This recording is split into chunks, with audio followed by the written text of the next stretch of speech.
Hey man, this is Tommy Chung, and you're listening. And Harry's drinking again.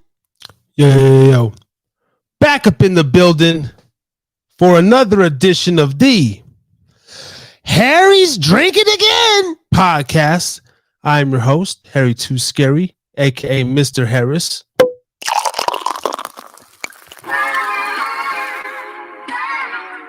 First show of the year 2023, January 5th. It's going down. Thursday night rant number 50. We got Big 50 in the house. And a special guest joining us, Todd Schowalter. We got a cartoonist. He's a film animation producer, does comic books, a bunch of other stuff. He's going to break it down for us. If you haven't seen yet, go check out the end of the year clip. It was the last upload of the new year. And the first upload of the new year is the DJ Steady interview of Who They Want podcast on the Harris is Drinking Again YouTube channel now. Thank y'all so much. Got about we broke our 200 the first year, over 200 subs, and we're trying to double that this year. And thank you to everybody so much. We got a wonderful year. January's filled up. We're starting to get February filled up. Get some great guests to hit the top of the year off with, man. Every Thursday night right here. Harris is Drinking Again. And we're going to get our guest up here in a minute. And if there is anybody in the chat now or 5 or 10 minutes from now, let us know how the audio is. Melon's been fucking around lately. Oops. Was it before the 2-minute mark? Sorry, YouTube.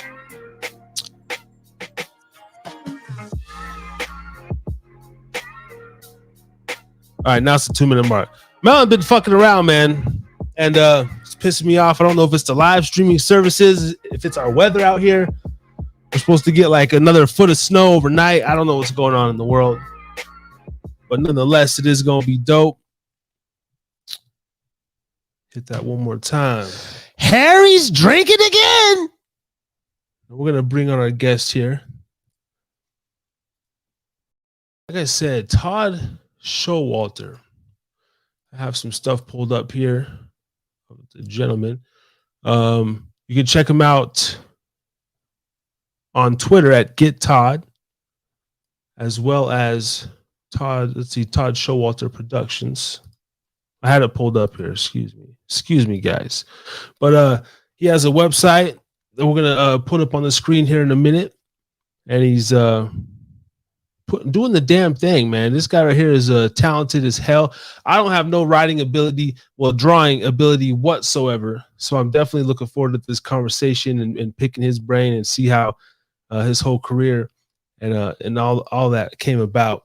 So let's just go ahead and bring him to the stage, blessing us with the first interview of the new year, coming to the stage on the Harris is Drinking Again podcast, Todd Schowalter.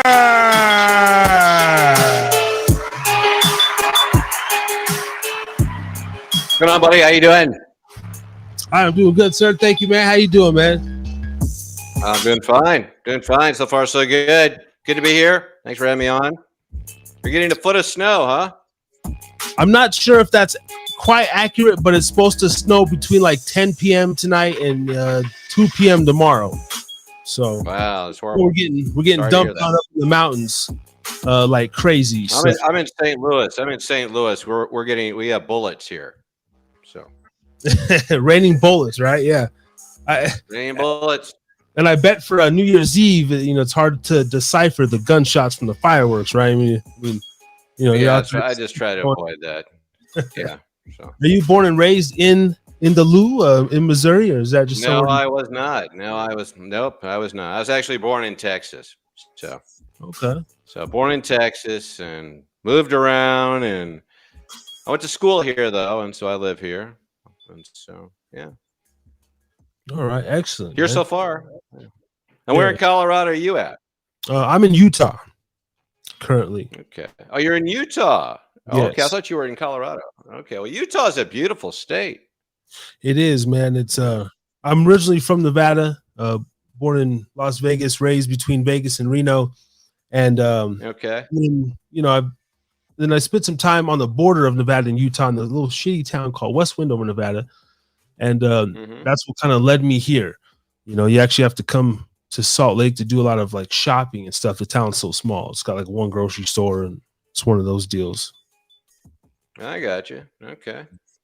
But yeah, I've been here for a few years, and I'm going to be relocating to Nevada though this year. That's one of the goals that is on the agenda. So I'm really excited about that. That's awesome. That sounds good. And so let me give you a somewhat of a better introduction. I did mention that you are a cartoonist and you do some film animation work. Is this correct? Your website is studiotodd.com? Yeah, studiotodd.com. That's my Todd Schowalter production site for my comics and also the animation. And there's some comedy stuff on there as well. So a little bit of everything is on that particular page. So, yeah. Mhm. Okay. And I seen you started in 1989. Was that just I guess the business side for you that started back then, or when did your actual Yeah, right. Yeah, I started back in '89. I started my studio back then, and so in '93, I started working with Hanna-Barbera. They actually optioned one of my projects, and so I got into animation that way. And then I was doing comic strips. I worked with a lot of papers. I've worked with greeting card companies and whatnot, books. And now I'm syndicated now with Salem Media Group. So I have a daily panel that's out every day. So okay, yeah, I see that here, every, nationally Mhm. syndicated. Okay, excellent, man. So in in other short words, I mean you're established. This is bringing in residual money. This is something that you've built your life around. I would hope so. Yeah, Yeah. no, I've been doing this full time. Like I said, my studio is it'll be 34 years old this summer, and so I've been doing this a long time. Yep. Okay. Now your actual studio. I mean, did you start? You have the whole setup, the whole shebang, the cameras, the lights, the boards. I mean, just a whole entire creative workshop. Is that what this entails? Well, I mean, with the animation, yeah, with animation is different than film. I have a film site, roadflowerfilms.com. That's my narrative live action films. But for animation, you don't really use cameras. I mean, a lot of the work that I do, it still starts out, hand with, I still sketch things out, but then it's done digitally. The actual animation process is done on computers, and so that's pretty. I mean, there aren't any cameras, so to speak. So that's pretty much how that's done. So it's pretty much all computerized at this point. Yeah. Now, when you like, at what age, was this a gift that you had since you were like a little kid? You were just, 5, 6 years old that you picked up on drawing, or when would you say the creative bug? Yeah, I mean, yeah, I've been pretty much drawing my entire life. I used to, my big running joke is, I used to, I don't know if you remember, you used to have to take those standardized tests when you were in school. And so rather than take the test, I would be doodling on the scratch paper when I was 5 and 6 years old. So the test results would come back, and everybody thought I was a total moron because I didn't pass any of the tests, but I did have some very nice pictures, that I'd been drawing.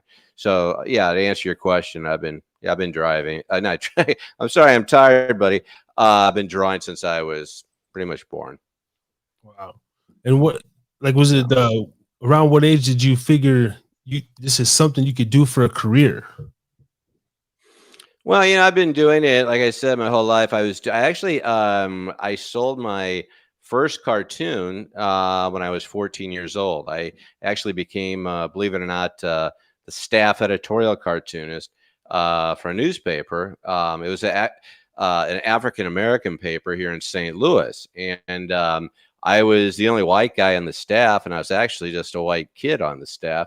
But they were great. They gave me my first break, and I was, I was drawing and writing on a bunch of, topical issues of the time. Busing was really big back then.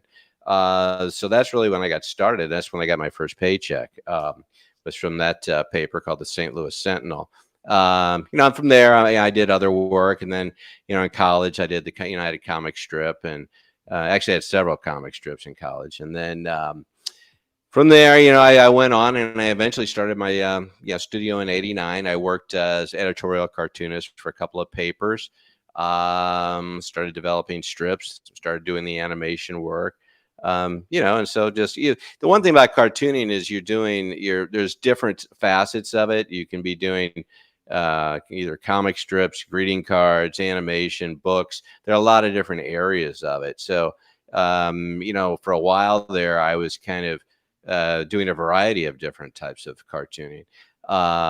And then after, you start to kind of specialize in an area after a while. So, but then right now, like I said, I got back into the syndication editorial cartooning game about 6 months ago. And so now I'm back with Salem Media doing the daily panel. Okay. That sounds like a hell of a journey, man. I'm before we go too far, shout out to Phil C up in the chat. Thank you, man. Love you too, bro. Sure. If you have any questions for Todd as well, feel free to ask any questions you may have for him as we are doing the damn thing. Now, did you have any post? You said you went to school in St. Louis. Where going to some? I went to school. I mean, grade school, high school, things like that. After that, I went to University of Missouri in Columbia, but then I dropped out after a couple of years, and I moved out to Los Angeles, and so I worked out there for a while.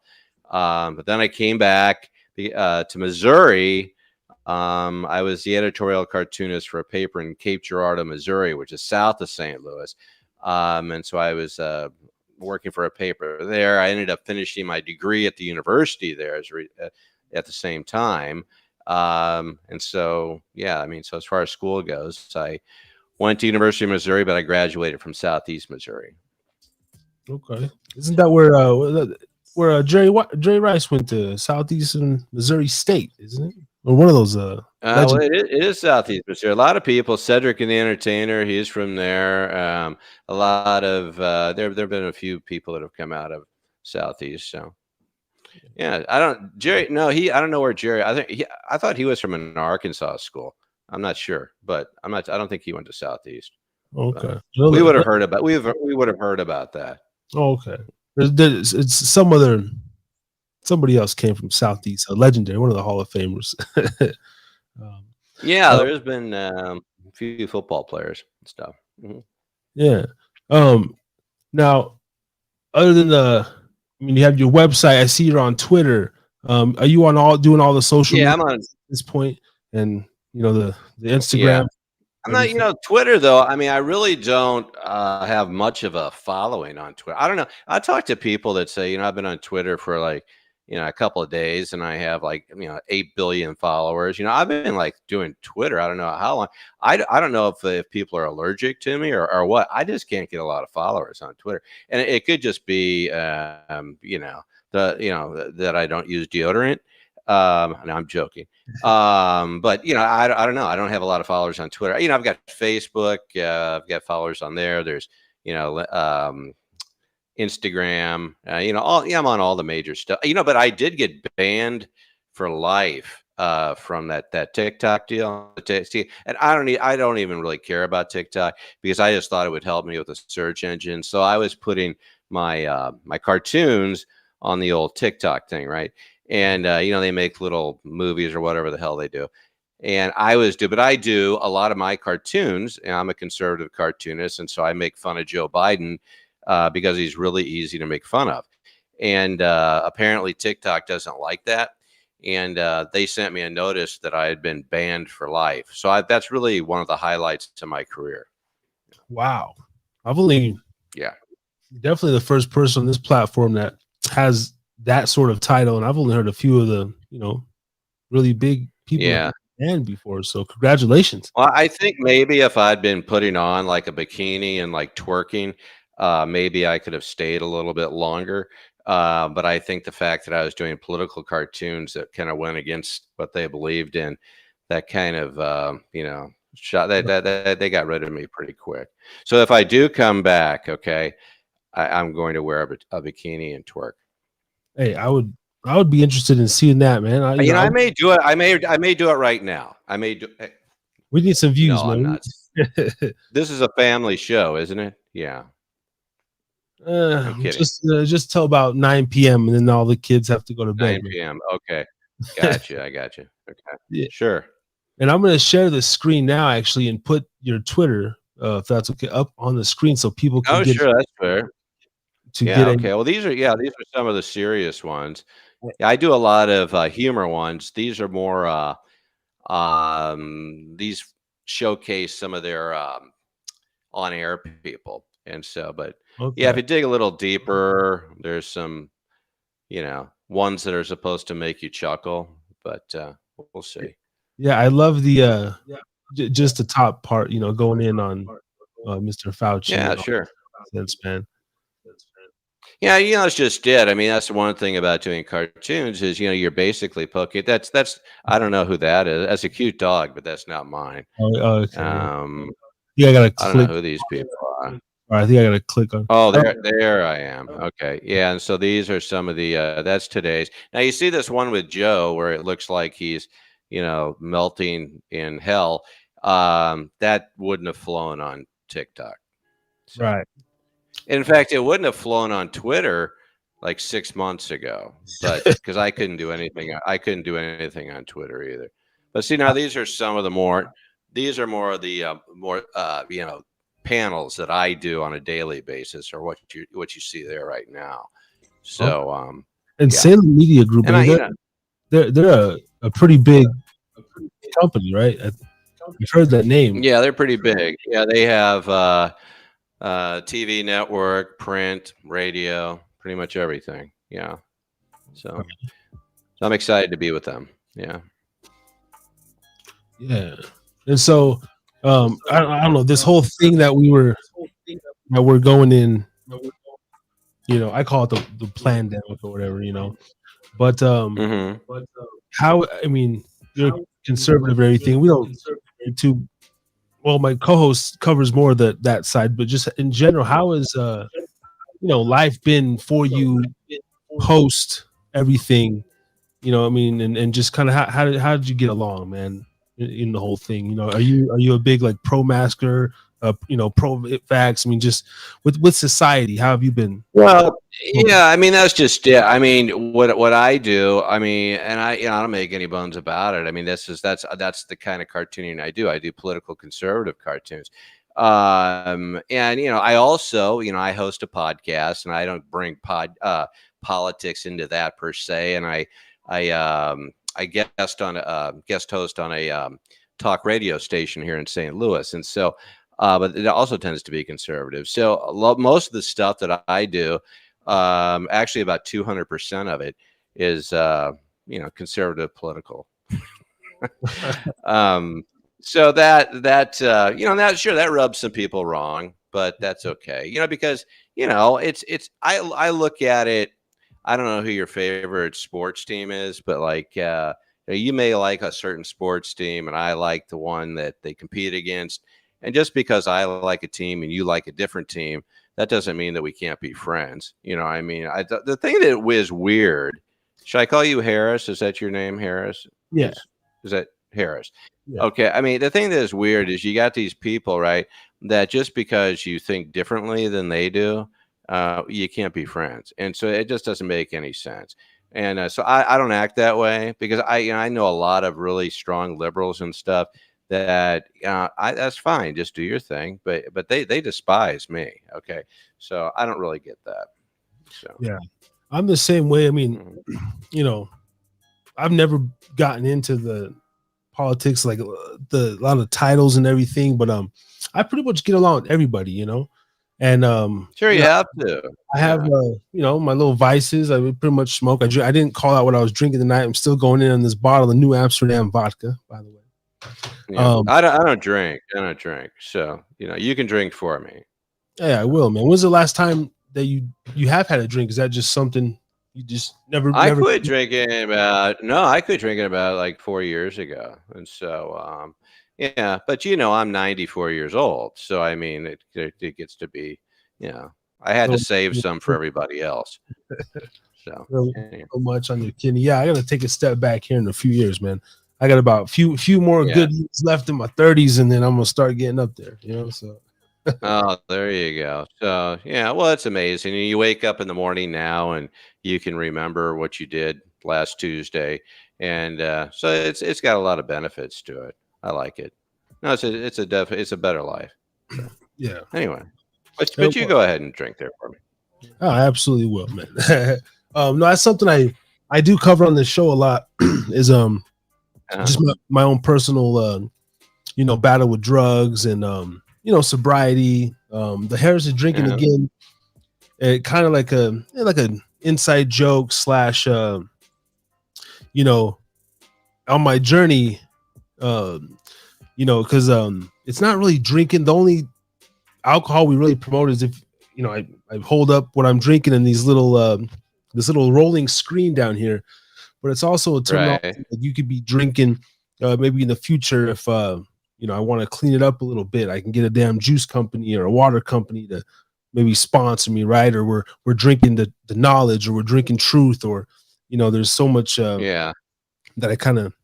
But off the bat, the alcohol was it's just so accessible, and I'm a pothead first, but of course, being in Utah, I didn't really want to flaunt the fact that I got a weed podcast, so I was like, well, I'll just go with the drinking. Sure, I got you. Well, I mean, one of the things, typically, like when drinking and stuff like that, you're usually trying to like numb something that's bothering you. And see, I just found just getting rid of the things that bother you, just pretty much took away the reason I have to drink. So that made it a lot easier, and it certainly is a lot healthier. And plus you're not as stressed. So you're thinking, oh wow, this person makes me want to drink. I'm just going to get rid of this person. So it's just a lot easier and better for you, in my opinion. I mean, and these are all my opinions. I'm not a doctor. I mean, I was pre-med for 40 minutes in college, but I'm you be you, and I don't judge anybody. So yeah, no, I'm the same way. But I love to hear people's perspectives. Like my co-host, who might be on in a few minutes, he's a hardcore Christian. I believe I am too. I guess, and I'm so weird on the political stuff. Like I don't firmly know what conservative and liberal even. I think I do, but yeah. Well, I think there's a bad image. I mean, people think first of all, people don't they meet me, and I've got I got this mullet, and I dress casually, so they assume that I'm just some flaky hipster, a little bit. But actually I'm a very conservative Christian. But the thing is, people think you have to be all tight with a stick up your ass and wearing improper and everything. And that's really not the case. I mean, being conservative it's basically just accepting morals, thinking certain things are just ethically just not right. Showing children half naked men dressed as women. I mean, any logical person would say, I really don't think this is a good idea. But you do have a faction of people that are not conservative that think this is perfectly okay. So I think and I'm not trying to categorize people, but I mean, the thing is, I think, a lot of the conservatives that I hang with are pretty cool people. They're not like, we're not in church 24 hours a day, wringing our hands, saying we're going to be doomed, and going to hell. I mean, it's just looking at things more realistically with common sense. I'm very spiritual, very, connected to Jesus and the Lord and whatnot. But I mean, the same thing. I think a lot of it just comes down to living a very, living a good, godly, moral life. I mean, like that you would expect from an American citizen. And, not doing crazy things that, 10 years ago, you would think, what the hell? Why aren't you in a psych ward or something like that? So, that's pretty much, what it is. So it's not, when you say I don't, there's really not, I really think people could come together and get along a lot more if you didn't have these connotations that everybody was so extreme. You know what I mean? People think you've got the extreme right or the extreme left. Well, the only reason you have that is because of the media. They want there to be this big division because that's good for their ratings. And if everybody gets together and kumbaya, has a nice time, that's not news anymore. So they like all this strife and division, and you can also control people once they're divided. So I think people really do want to get along, but it's just easier to say, well, you don't believe that men should wear a G-string and a bra, so you're a conservative, and you do, so you're an ultra liberal. So that's really just narratives that I don't think people actually came up with, but rather put on them by these whacked out, crazy media people that aren't even journalists. Damn, that's a truth bomb right there, man. I'm spot on with you on that. We talk a lot about that. Oh shoot, sorry. Bam, a little delayed bomb, but I guess I became a father about 7 years ago, and congratulations. Thank you. And before that, my life was, I was just completely different, right? It changed me spiritually. It changed me from the moral side. It just made me see things so much different. But the fact that I'm raising a son now, I do have a really hard time with the imagery on TV, from the A through Z community. Like, it's being promoted so much that, it's hard to monitor, even from back in the day, but even now it's just simple commercial, which we don't watch a lot of TV. We got internet, so we do the YouTube, Netflix, and Hulu. But even we were at somebody's house over Christmas, and there was some medical commercial, and it was like two guys holding hands, and they kissed because they were happy that the doctor gave this prescription. And I was like, and it my reaction started a reaction of, so like, why do you gotta do it? I'm like, oh no, I'm not starting this. Why do I gotta do? Because I got a fucking son sitting right here that has to see this shit. And right, no, I know. And the thing is, see, now that would make that you would be labeled, because that's the other thing. You have to label people now. You would be labeled a right-wing fanatical conservative just for saying that, when all you really did was just say something logical and made common sense. So that's the problem. When you're chastised for, when you take a group that is very, and this is, in my opinion, a pretty small group, but they get a lot of spotlight. Okay. So when you let like the noisiest, squeaky wheel on the car get all the attention, this is what's happening. And so I think the majority of people really do have a brain, and they realize that this isn't stuff you should be showing children. That's okay. But, the people that run the networks, the people that, run our media, they like all this fanatical stuff because, like I said, it's good for ratings and it's good for division, which also helps ratings. So you're going to have all this stuff. But no, you, again, looking at common ethical, moralistic common sense, especially when it comes to children.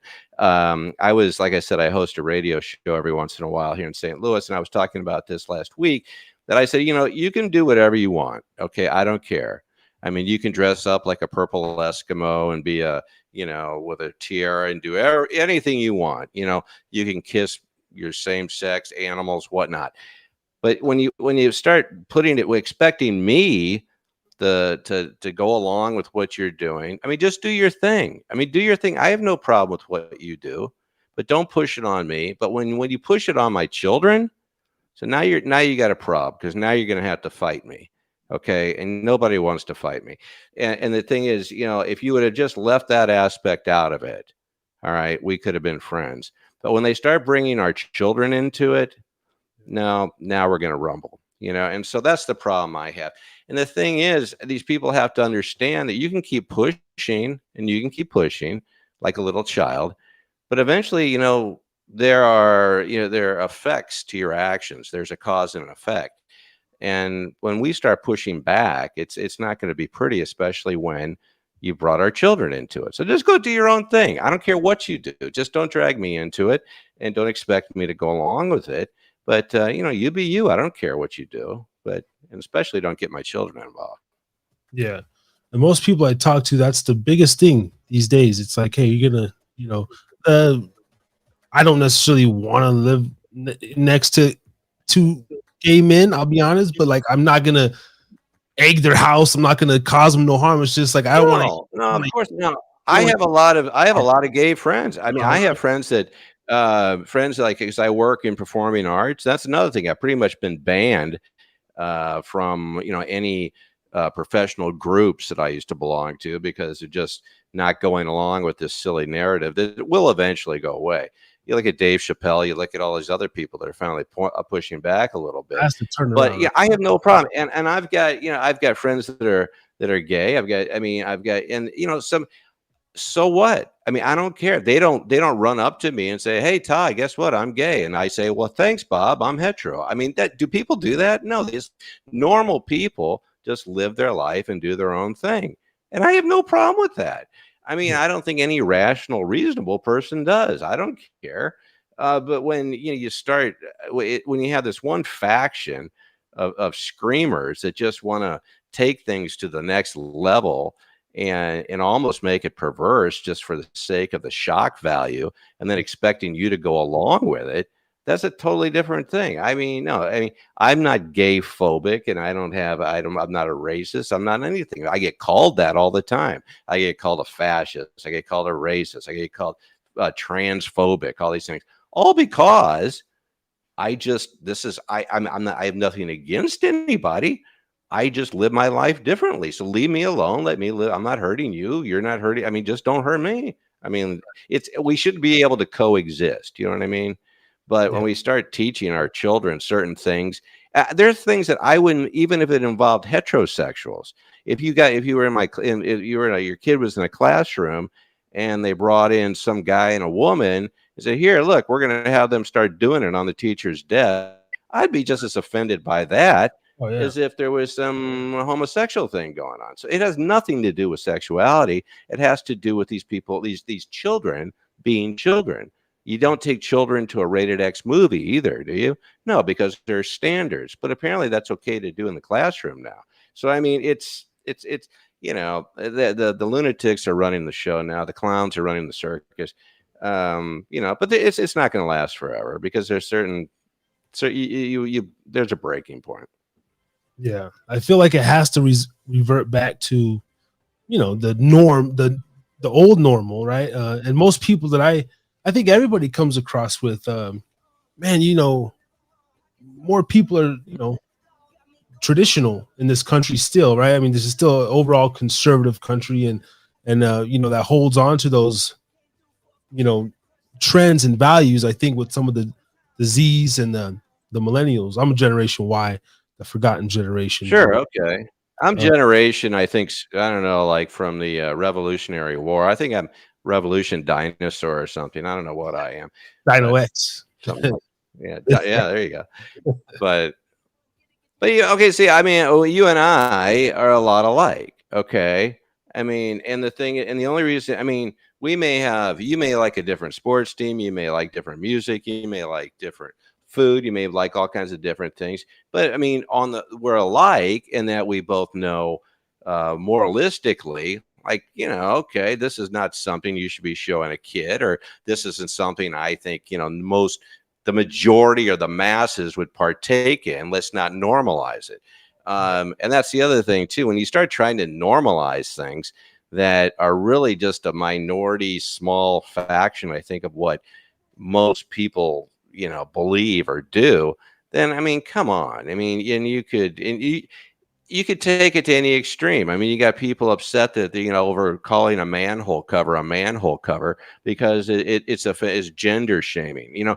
A manhole cover. Would you shut the hell up? It covers the street so you don't fall in the street in a hole.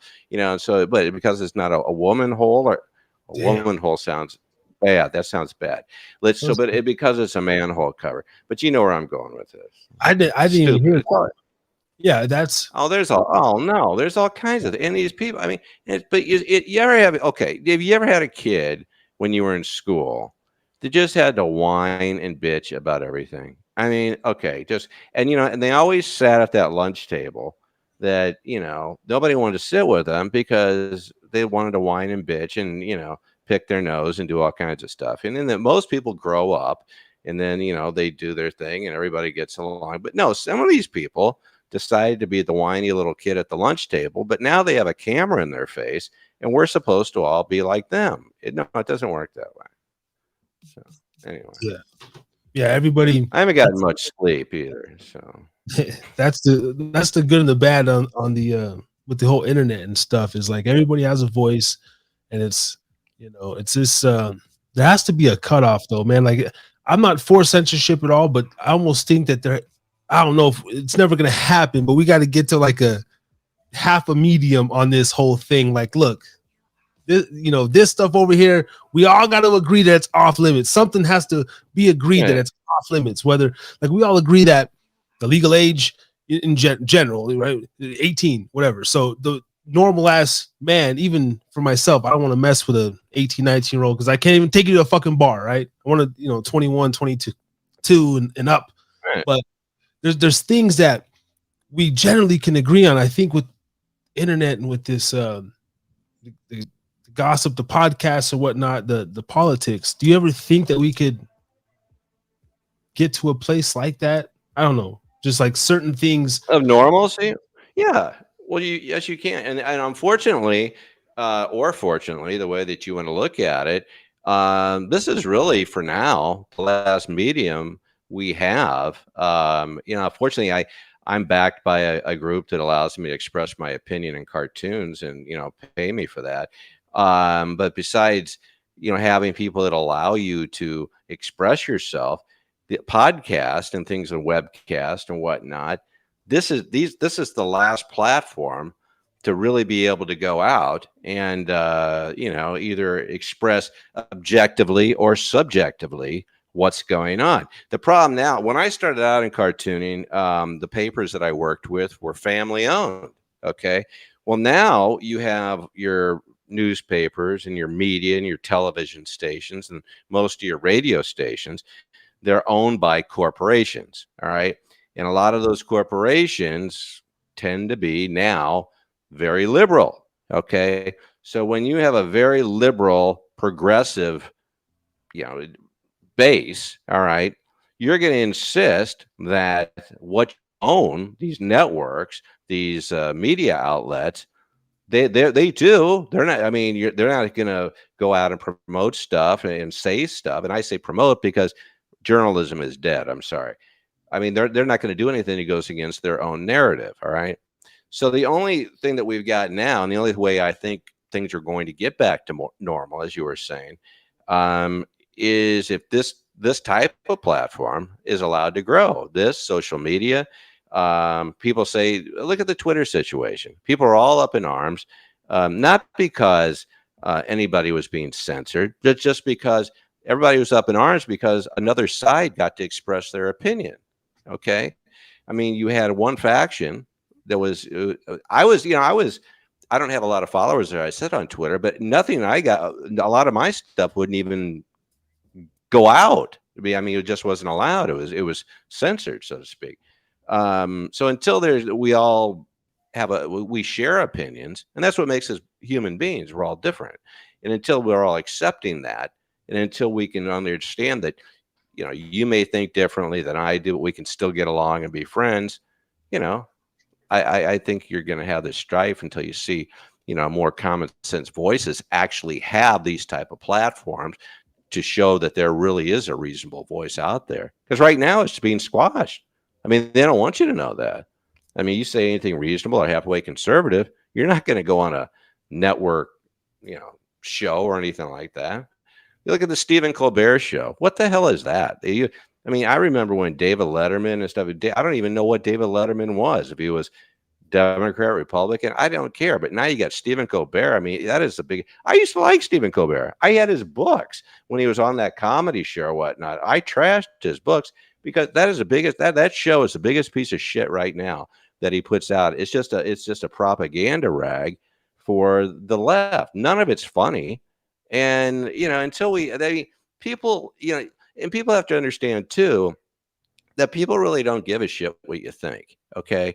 I want to know when I'm listening to the news, I want to know whether or not it's going to rain tomorrow. I want to know if there was an accident, what happened, not, it was caused because of some, so-and-so hater or something like that. I don't give a damn what you think. I want to know what the facts are. And so until that changes, I don't know, I'm rambling now, but yeah, I hope I answered your question. No, that's great, man. It's Thursday night rants, man. That's what we're here for. Yeah. Well, yeah. It's a sad. I mean, it's weird. I mean, I don't know. You've got a. I don't know. I'm very faith based, and so I put I that's what I hang on to because I believe that this crazy stuff is small potatoes. I mean, these you can. This isn't going to last. Even if people think it is, like, oh, this is the new way. This is where it's going. You better get with the times. No, people have been pulling this crap, since the beginning of time. So they just have a loud microphone now. And that's the only thing that makes a difference. Eventually, the pendulum will swing. For myself, I hardly I consider myself like a very anti guy, just anti everything. I'm very skeptic. I'm very cynical. I'm very fucking conspiratorial minded, all that shit, right? But with that, to me, I'm very logical. I'm very, very sane, and I'm just always looking almost objectively. I try to be as objective as possible, look at both sides. Okay. And but with these platforms, like you said, having that, even the mindset that I do, you see, they're banning, canceling these channels. They won't let them grow too far. But like you said, if I got on here and started literally showing my ass every night and doing, acting like a monkey, no, that'd be fine. That'd be fine. Yeah. Double up, tomorrow, because we're not. But it seems like these days when you're trying to teach something or get logic, that's very important right there. One of the most simple things that we kind of grow up with, something I'm trying to teach my son now, just simple logic, think for yourself and everything. I feel like, if we keep pushing that into existence, then it'll almost it'll start to happen to where these podcasts will become so small of a niche that, we're going to be over here huddled up. The AI bots are going to be searching for people that are having a podcast because it's becoming, these things are becoming too powerful almost. And so be it. That's the other thing too. I talk to people all the time. They're so afraid. They're so afraid. Oh, something's going to happen. I'm going to lose my job. Oh, my friend's not going to like me. I'm going to lose friends on Facebook. Who cares? Seriously. If you cannot have a backbone, and that's what people want. Okay. They want you to be quiet. They want to be able to step on you so you believe what they want.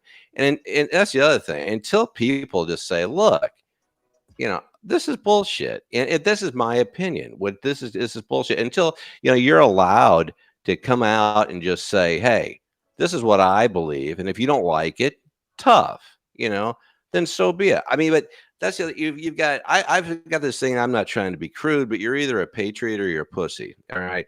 And I'm tired of these people that just say, oh, well, people are finally waking up. Eventually things are going to happen. I know. But then they're the same ones that are hiding under their bed, not doing anything. So you got to speak out.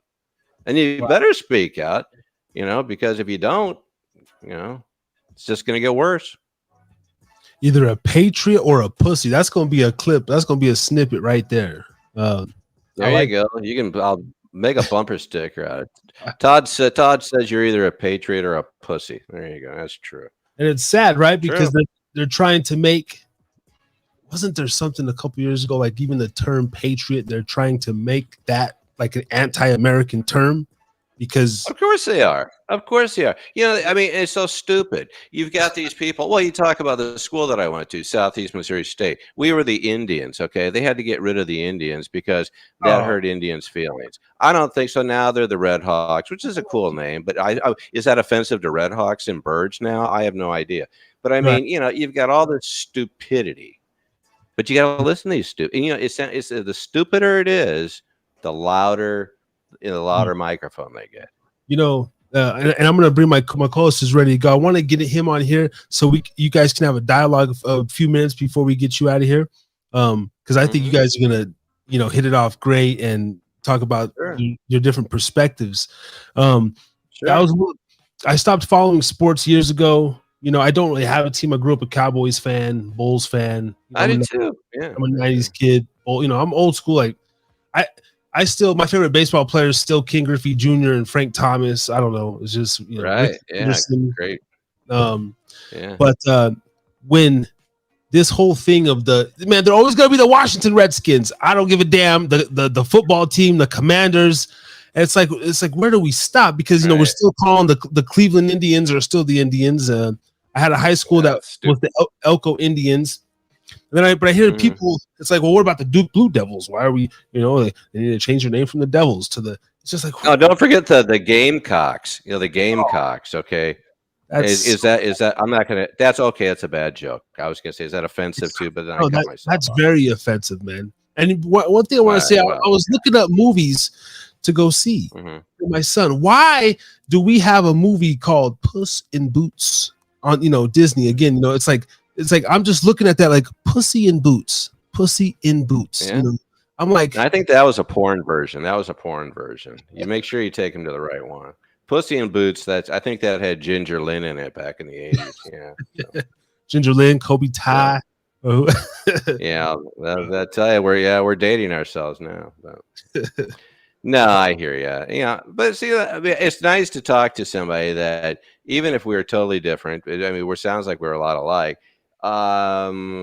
The thing that brings us together is what? Common sense. Well, when that becomes such a hard commodity to get a hold of, I mean, we're in trouble. I mean, what's next? Hey, the building's on fire. Well, it's politically incorrect to jump out the window. Well, let's just burn then.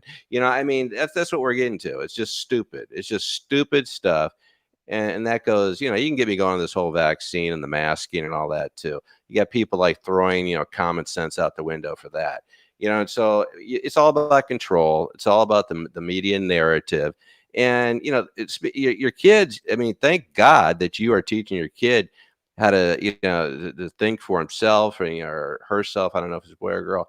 And have a mind of their own, because this thing with the mask and everything, you've got kids that started in kindergarten with mask on, and they think this is normal. They think going to school now, they're going to grow up. My son, who is a big athlete in high school, lost his last 2 years of, high school. And they lost, they had stuff canceled game wise and all this stuff. So they ruined that. But now you got these kids coming up that all they know are masks, and all they know are, they got to be distanced from each other.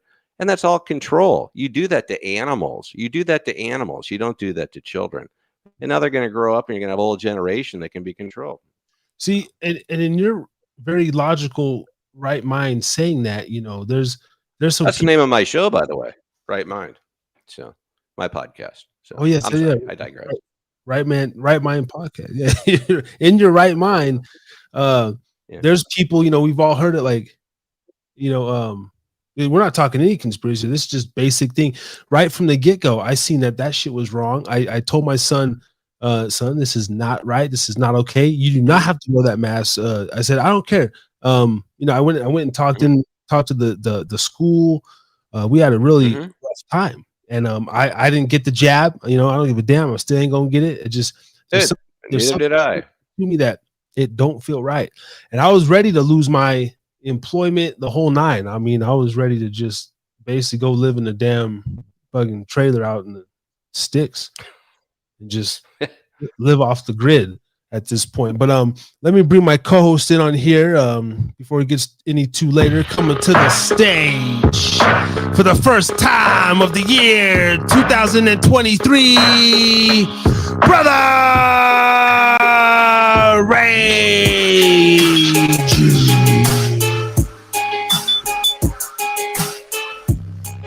Doing this Hayuka over there. Yes. What's good, people? What's good, Todd? How are you? How you doing? You missed dinner. We just finished dinner. We cleaned up. Did you really? Sorry. Have to go to the refrigerator. We got leftovers. Well, I saw in the green room that you said, the name of your podcast is Right Man. Since you're a cartoonist, let me ask you this. Are you left-handed by any chance? No, I'm right-handed actually, but I You're use my, right-handed. in baseball I can hit left and right. So you're ambidextrous in a way then. Sort of, but Yeah, because I know they say a lot. there's like. Go ahead. Go ahead. I said my I guess- mom is left-handed.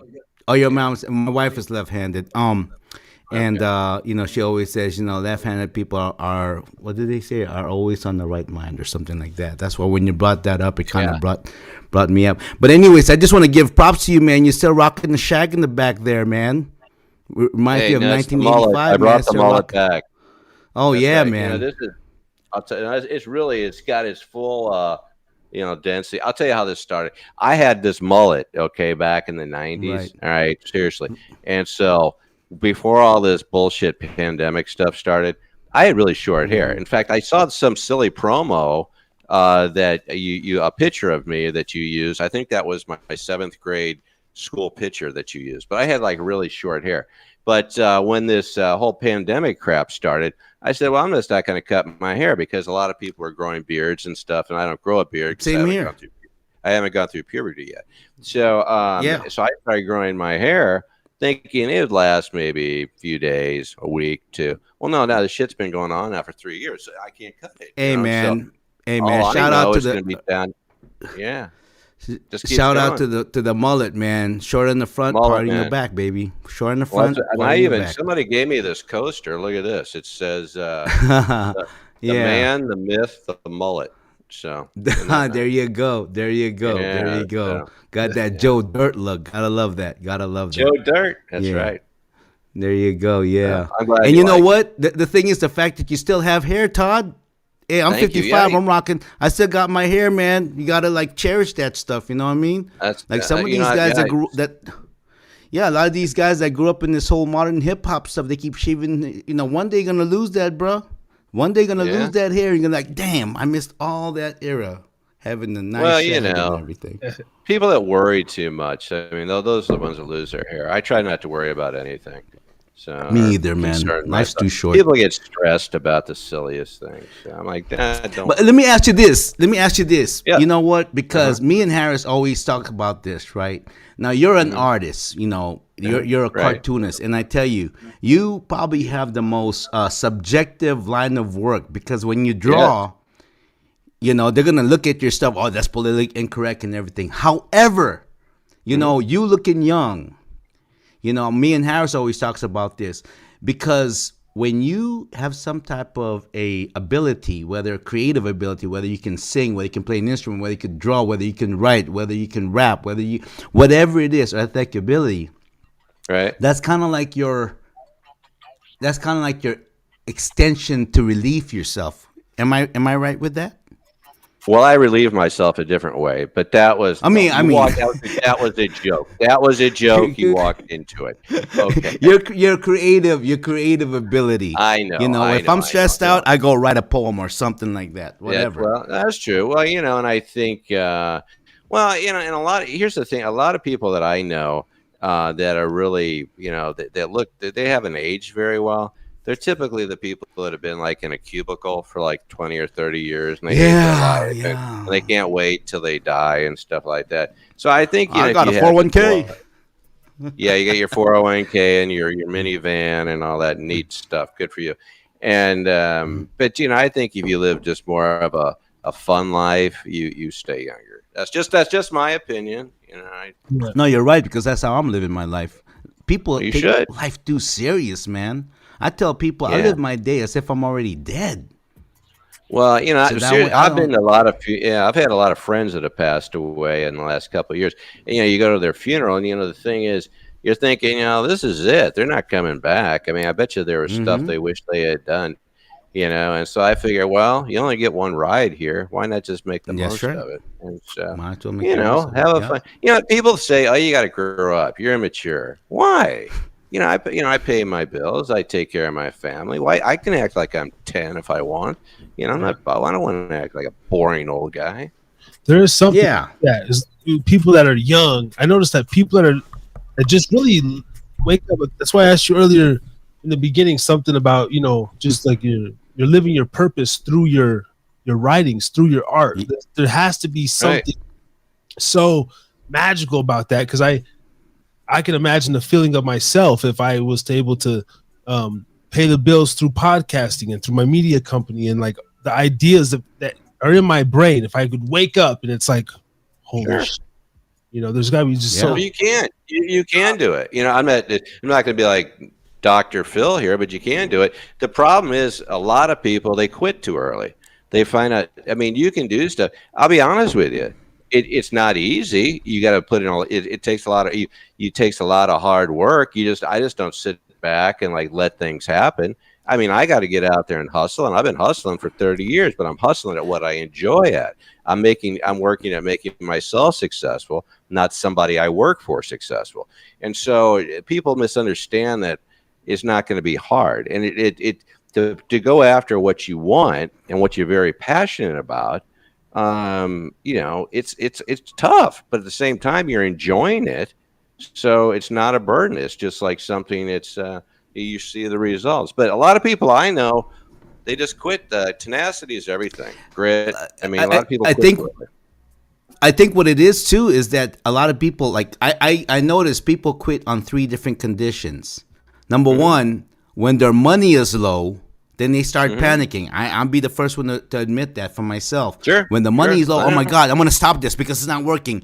Because I'm gonna quit this. I'm gonna go get a job and be unhappy. Number two is either relationship or their lady broke up with them or whatever. Their girlfriend broke up with them. Oh my God, I'm not worth it because because there's some men out there that their strength is through either a woman or a relationship. They need a mom or something like that. And then thirdly, their health. Oh my gosh, I got high blood pressure, so maybe this is too stressful for me.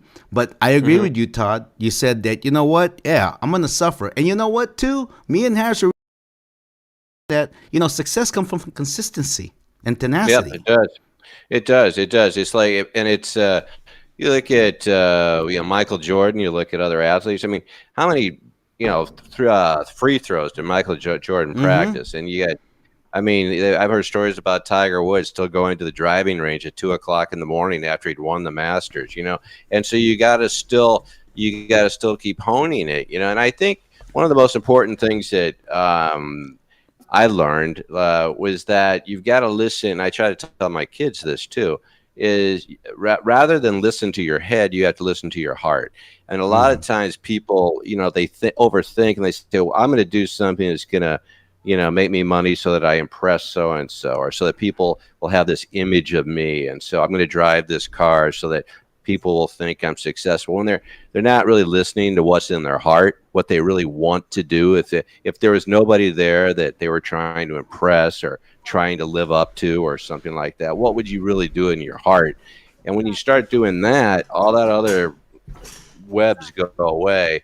And you really focus on what you enjoy and what you're good at. And I think God gives all of us a purpose of what we're supposed to be doing. It's a lot of times we just tune it out because we want to impress our friends that we drive an Audi or something like that. And so we work at some stupid job that we hate so we can be in debt, but hopefully impressing people. So it's all stupid. Yeah, I agree. Opinion. I completely agree. Yeah. Yeah.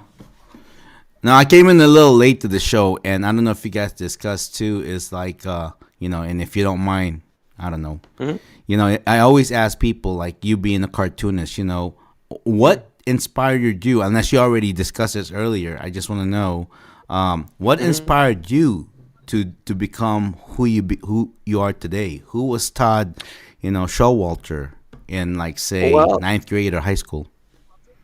Well, yeah, I mean, one of the things that's always tied what I do together is humor and laughter. I mean, I was a class clown. I got voted that. Not much to the chagrin of my parents. I wasn't most likely to succeed. I was a class clown. So I was always, I was doing jokes. I mean, I've done stand up and things like that. So I think with Mm. cartooning, it's just another extension of humor. And so I was always drawing when I was a kid, since I can remember, I've been drawing, Mhm. doing jokes and, telling jokes and drawing. And that's pretty much we put those two together as cartooning. And so when you're doing the cartooning, you're basically just telling jokes visually through a newspaper or through television or whatnot. So it's really no different than doing a comedy show or doing a play or doing a TV show. You still have, your characters in your comic strip. You still have your writing. I mean, it's all. So I mean, a lot of the stuff that I've always done is this all tied into humor. So I knew from the, yeah, I've loved to draw my whole life, like I said, and so I just honed in on that and focused that and just combined jokes with the drawing, and so it just kind of naturally came together. I Are have you this. go ahead, I have this yes. Twitter pulled up here again. If you want to take a look, he does a lot of the, yeah, like you said, political jokes, political satire. Like, Yeah, that's what. Like I was saying earlier, I'm syndicated with Salem Media, and this so one, I do a daily panel, and so this one right here. yeah. So Can I read this one, Todd, for you, or do you want to read? oh, sure, sure, absolutely, sure. I insisted my daughter's kindergarten have gender-neutral bathrooms for non-binary 5-year-olds. Another guy, I insisted my son use a tree to prove I was letting him have a normal childhood. Yeah, well, It's yeah, like, yeah, like I teach but my son will be at the park and city park and sometimes the bathrooms are closed and I'm like, just hurry up and whip it out. Hey, sure, sure. you gotta Right, go. You yeah, gotta go, absolutely. man. And I'll stand behind him. But of course, he's like, "Why don't you go, Daddy?" And I'm like, "It's like, well, adults peeing next to a playground's more frowned Because upon." that's what us men do. Yeah, well, that'll land you in jail, but so what? I mean, you can be a kid and be a kid. No, and that's just it. We're bombarding our kids now with this silliness that they're like we never had to deal with. So yeah, you gotta let your kids be kids. Right, right, Yeah. yeah, yeah. Kids be kids. So my question is to you. When you're a cartoonist, Uh-huh. I've been sort of playing this idea. And first it Uh-huh. was okay. So if you look at Harris and I, right, we're complete Uh-huh. opposites, but yet we're like, man, he's a brother of mine, and Sure. and I'm going, so coming from professional cartoonist eyes, okay, we came up with this concept, like, yeah, maybe we can do this. We can, we'll be like a couple of pets in a pet store, and you'll Mm-hmm. be some kind of dog, and I'll be another kind of dog, and what we are is that we act like we want to get bought, but at the same time, but the minute you start want to buy us, we start acting up because we really just like being in the pet store and messing with people. So looking at Oh, us right okay. now, Yeah. Yeah, what do you think? What kind of dog will Harris be, and what kind of dog will I be? By the way, he's 6'2". I'm only 5'6", 5'7". Okay, yeah. so Okay. And to capitalize on that, the premise that we were thinking of was kind of to throw in the whole political gender stuff, like Sure. we would be animals in the cage, and then we would look at all the different customers that come in, and you'd be Yeah. like, this guy, Yeah. Yeah. he must want a soy latte with his extra whatever, and you got this like Karen that comes in, and and we'll Sure. sit, We're kind of making fun of them. Yeah. yeah. Well, it's kind of like the old Muppet Show thing. Remember the old guys that sat up in the balcony? Oh, That, yeah. Those two old guys. Yeah. I love those yeah, two guys. that kind of thing. Well, wow, that's kind of a loaded question. What kind of dogs would you be? See, I personally, I'd probably be I don't know, a possum is what I would be. Oh. So I don't know. So I don't know. Probably on the side of a road. yeah. I don't know. I mean, a lot of dogs are like,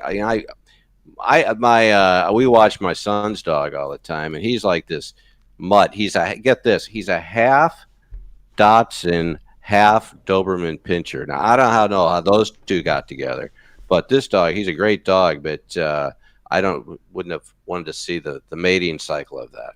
So I don't know. I'd have to know you a little bit better, you know. But well, as long as I'm not a Chihuahua. No, not a Chihuahua. No Yorkies, Chihuahuas, none of that stuff. Those aren't real dogs. Those are like rodents. Okay, they're dogs, and then they're lap rodents. Okay, right. So no. I was almost thinking, you know, like the dog concept was great, but even like a gecko or like some sort of like a ferret or something like that. Yeah, something like that. Yeah. Phil, I like the dogs in the dog store. That's good. Phil C says he loves the peeing cartoon. The first time his boy learned to pee was standing up on my truck tire, on his truck tire. Well, thank you, Phil. I'm glad that you like it. Yeah, well, thank you. And I'll do a cartoon about boy peeing off a truck next week. Yeah. Thank you very much. I appreciate it. Absolutely, man. So, and go to Todd show. I want to pull up your website here too, as well. Sure. StudioTodd.com. Yeah, that's it. Find out. You can see all this man's work and check out his website. Do you sell these like directly? Do you have a merch and all this stuff? You know. I do. I mean, a lot of these, like what you see here, these are animated shows. Mafia Mama is a series I'm working on. I've got The Magic of Shurkan is a series that we're doing. So those are all animation projects. The cartoons, I've got it broken down. If you go under like my work, there's comics, there's animation, there's different things. So you can see the different things that you know are out there. Funny Business is a panel I've done for about 20, almost 25 years. That's the oldest panel I have. It runs in business publications. So they're in different, you know, I have different categories, so to speak. But the stuff I do for Salem is all daily political. So you're saying that you're an independent artist? Is that what it is? Where? Or I've got a syndicate contract. I work with Salem Media, but then the other work that I do, I have my own studio, and so you know, I have animators that work with me and things like that. So depending on what the actual project is, you know, I'll either have a team or I'll be doing it myself. So I got another concept I want to throw at you, Todd. All right. Okay. Actually, I did the pre-draw. I can draw a little bit. Okay, but of course nothing professional like this. Okay, well, so I lived in business. Oh no. In fact, I want to be in business with you. We want to be in business with you. That we're a media company.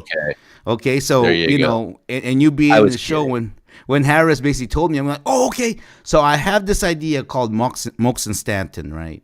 It's about people in Hawaii. Okay, and and you know, and living there, Hawaii is a melting pot. So basically, my concept is like, you know, there's this hot girl named, we call, you know, when you're a hot girl in Hawaii, they call you honey girl. So honey girl, she's this mix, you know, maybe she's got Puerto Rican, Portuguese, and Filipino with Japanese or Korean or something like that, okay? And she wants to do right. And then there's this guy named Leonard from Waipahu. Okay, I'm Filipino. And there's a lot of Filipinos in Hawaii. Leonard Waipahu is kind of like this offshoot of an old hip hop guy, and then he has this friend named Charlie Beatnik. This Charlie Beatnik is Howley. Howley is what we call white people, but he grew up in Hawaii. You know, talk broken English like that, smokes a lot of weed and surfs and all that. Friends with everybody. You know, hey the kind. You know, like like that, right? So the three of them are like kind of friends. Leonard likes Honey Girl. But he doesn't feel like he's up to her par because she's so hot. So anyways, and Charlie Beatnik is this guy, you know, he hustles this and that, he knows everybody, you know. And then there's this Chinese guy. Chinese guy is always, you know, the richest guy, owns the whole block, owns the store and everything. And then there's this other guy named Watanabe. Watanabe is this guy, he's got a mullet like you. He's always, hey, cuz, how's it going, brother? You know, how's it? You know, and so he's a hyper, you know, short Japanese guy, whatever. And then we have this Laos. He's a brother that's married to this Tera, this Hawaiian lady. They got like 5 or 6 kids. Probably wife beats him up and whatnot. And then, basically that's the story. It surrounds like a neighborhood, kind of like that, and then and then we have, so those are the characters, and I want to mix in some good stuff. I know some scriptures and whatnot. But then before do you remember the old Fat Albert? Yeah, we were just talking about that the other day on a show I was on. Yeah, I sure do. Okay, Yeah. So before each and every Fat Albert episode, Bill Cosby on the live version will talk about what the concept is. Mm-hmm.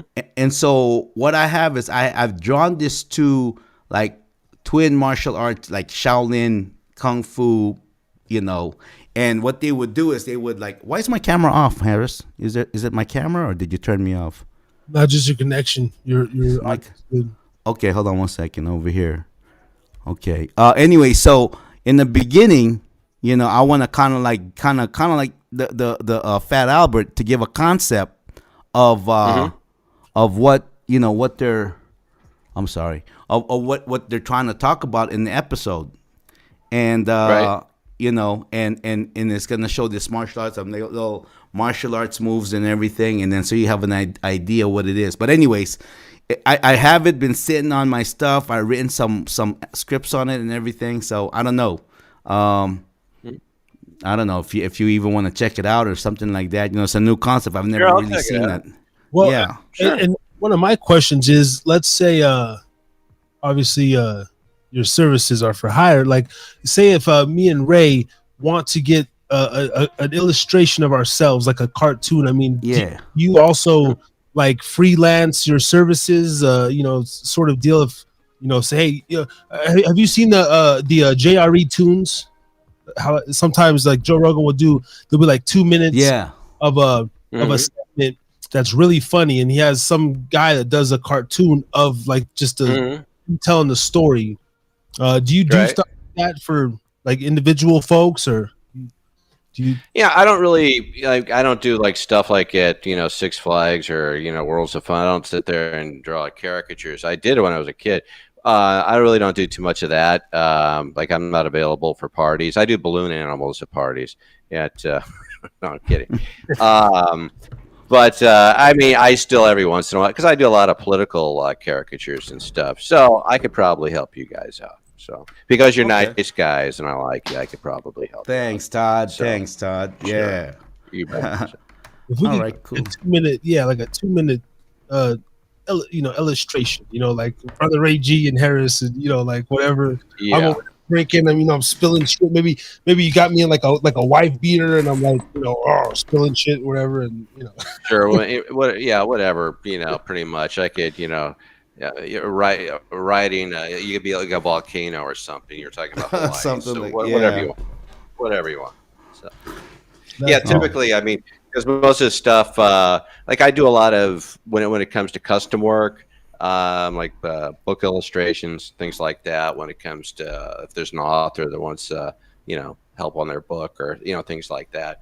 But I'll help you guys out. I think you've got something behind you there on your wall. I see. Isn't that a caricature yeah. there? Yeah, this was done in Vegas on the street. Me Right. and my son there. Just Gotcha. whip it up real quick. So my son wants to be Gotcha. a YouTuber. All the kids want to be YouTubers since that Ryan kid, and every family has like a YouTube channel, and so he watches all that shit. So I Oh said, yeah, sure. but son, you're on YouTube. I'm kind of weird about Brother that. AG joined. As far as I'm one of those dads that's like hesitant to show my child on social media. If other than I do a lot of Snapchat because I can see my actual friends. I only keep like maybe 30 people on Snapchat, no more. It's all family.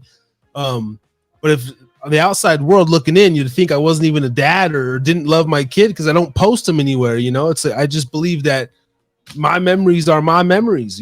Fuck the world. I don't gotta Right. show it everywhere. So he doesn't Yeah, understand. you gotta why- be a little careful anyway. I mean, some people, Especially nowadays. Yeah. You Yeah, never know who's talking out there. Yep. crazy world. Yeah. Crazy world, man. I know. Yeah. Todd, I know. Thanks for rocking with us, man. What do you have? Absolutely. On, or before we get you out here, I want to talk a little bit about your podcast and what do you have, Okay. going on 2023 in the works that people can look forward to, books, illustrations, immediately that you're working on? Yeah, a lot of stuff actually. Well, like I said, we got the daily panel that's available through Salem. That's in it's about 80 markets that it's in right now. So you can see that. You can go to my site, of course, studiotodd.com. I've got some series that I'm working on that I'm trying to develop and still get out at this point. I am making a film too that we're working on too. So I do still do that.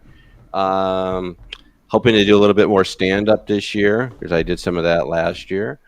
So I've got a lot on my plate. There's a lot of things that I want to do. So it's going to be a busy year. What state are you in, Todd, if you don't want me asking? I was mentioning earlier, I'm in Missouri. I'm in St. Louis, the most violent city in the world. Yeah. So, you mind if we start this whole thing where Harris is moving back to Reno and when we want to make Reno, Nevada like a comedy and we've invited some people here. We might have you come out here and just do a set or so. Okay. Anytime. All right. Anytime. Okay, we'll put you on You don't even have to ask. Just kind of mention it. I'm there. That'd be fun. Cool. Appreciate you, man. And Appreciate you, brother. Looking on your IMDb, what is this? Tent City. You have some. It's a movie. Right, Tent City is actually that's a show. It's where I've been working on. Actually, wouldn't hope to get it out last year, but what that is, it's a pilot that we're hoping to pitch to groups like Netflix and things like that. We're trying to attach some people to it.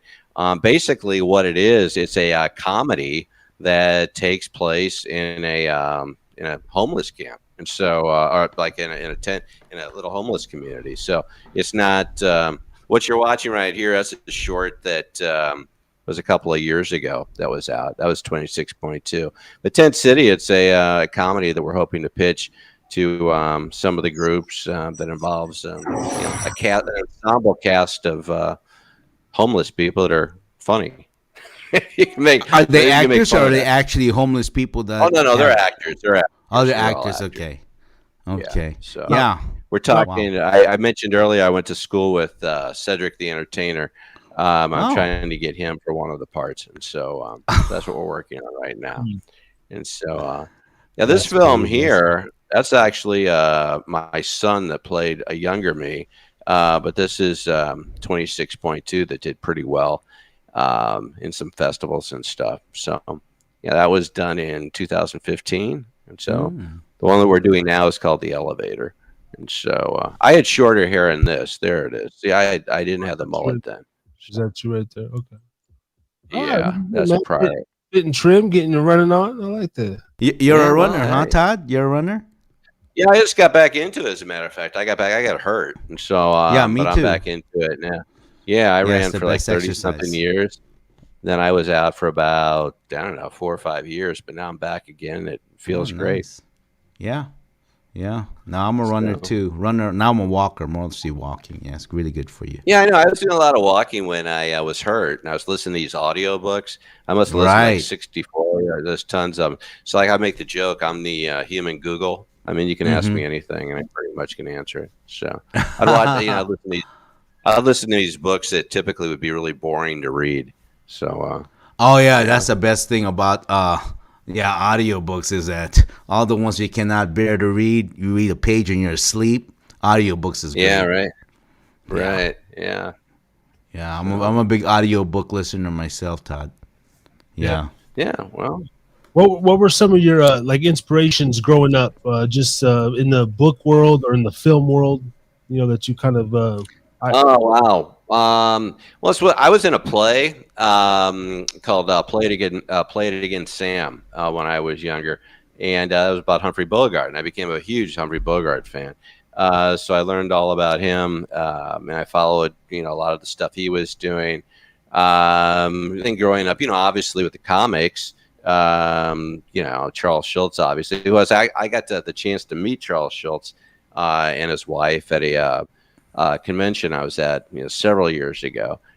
So I followed him very closely, obviously. As far as like, emulating people or saying I want to be just like this person, there are always snippets of different people that I like that, there may be something about this guy I really, admired, or, this person or whatnot. I can't say that there was ever just like one person that I said, wow, I really want to be this guy. But there were, different, there's a lot of qualities in a lot of people that I like. So Right. I guess that makes me strange. What about any like for myself, when I think of cartoons and growing up, of course, Beavis and Butthead, 90s was like my favorite thing. Ren and Stimpy, Right. Right. was one of my other favorites. Of course, The Simpsons, and I don't really go past The Simpsons. But what were some maybe TV shows that you just enjoyed and everything, and maybe some cartoons that you really engaged with growing up? Oh, when I was growing up, I don't know if you guys remember it, but it was like Rocky and Bullwinkle.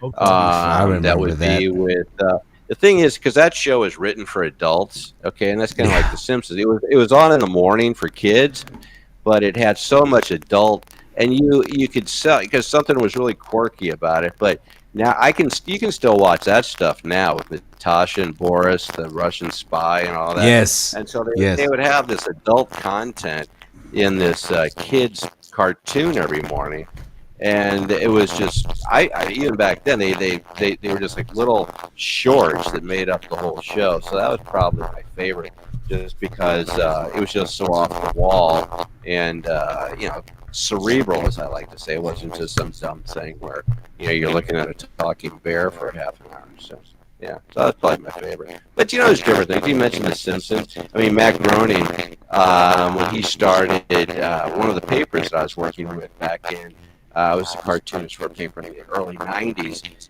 I guess it was about a year before Mac Groening came out with The Simpsons. He was struggling with a panel that he had, Life and Health. And it was just this quirky thing that ran in alternative papers. He couldn't get syndicated. Nobody wanted it. And he ended up selling The Simpsons. It was on the Tracy Ullman show. He was just doing it was like a short that just clicked like the Tracy Ullman show. And they wanted to see more and more. That's where the Simpsons came from. The Tracy Ullman Right, show. right. Came out there. That's exactly right. So you never know. And that, again, it just comes down to tenacity. He stuck with his cartoon and his life else. He was, one thing led to another thing, and he got The Simpsons. So. Yeah, a lot of people. Guys talking about the work that you put in things. You really stick to it. I mean, there's nobody that's successful has had a hell of a lot of failures and a hell of a lot of setbacks. So it's just a matter of pushing through those things and not quitting. Yeah, absolutely, man. Lost a rate for a minute. We're back in the building. Man, that's great, man. So you got the whole host of things coming out 2023. We plugged your website and everything. On these clips, I'm a few weeks back, but I will be going through and basically chopping up this live interview and reposting it. I'll do clips, I'll do other short interviews and everything. Sure, absolutely, yeah. And then would love to come. If you have a guest, we'd love to come on your podcast as well. Oh, absolutely! You guys are great. I really didn't know where we were going to go with the interview tonight, but we covered a lot of really good stuff, and it's really been a lot of fun. So I love to have you guys on. So yeah, I mean, we can do it as soon as next week or so if you like. So I'd be I'd love to. So I would say that you had a good time tonight then. Yeah, you guys are great. You guys are a lot of fun, and it's nice talking to people that have brains and are actually have brains. Oh no, we just pretend. Sometimes it's like, so Todd, what do you think about this? What was your favorite band when you were like 8 years old? I mean, I don't know. Nobody cares. I mean, so it was nice talking about stuff that actually was fun to talk about. So thank you. It was a good interview. Yeah. Well, I do have a personal question for you, Todd, and it's pretty personal. Okay, I'm ready. Are you a public farter or you're a private farter? Okay, no, that's well, I don't actually. I have this medical condition that You don't fart. Get out of here. Get the I fuck just out of here. it just naturally it secretes out of my pores. Okay, it Oh just gosh, it secretes. That's not good. That's yes, not good. and people are thinking, did you use your deodorant? And I said, no, I just had a lot of cabbage. I'm a public farter. it just- Okay, I'm not ashamed of that. Okay. that's fine. Well, that's good. I'll make sure to invite you to some parties. That'll be fun.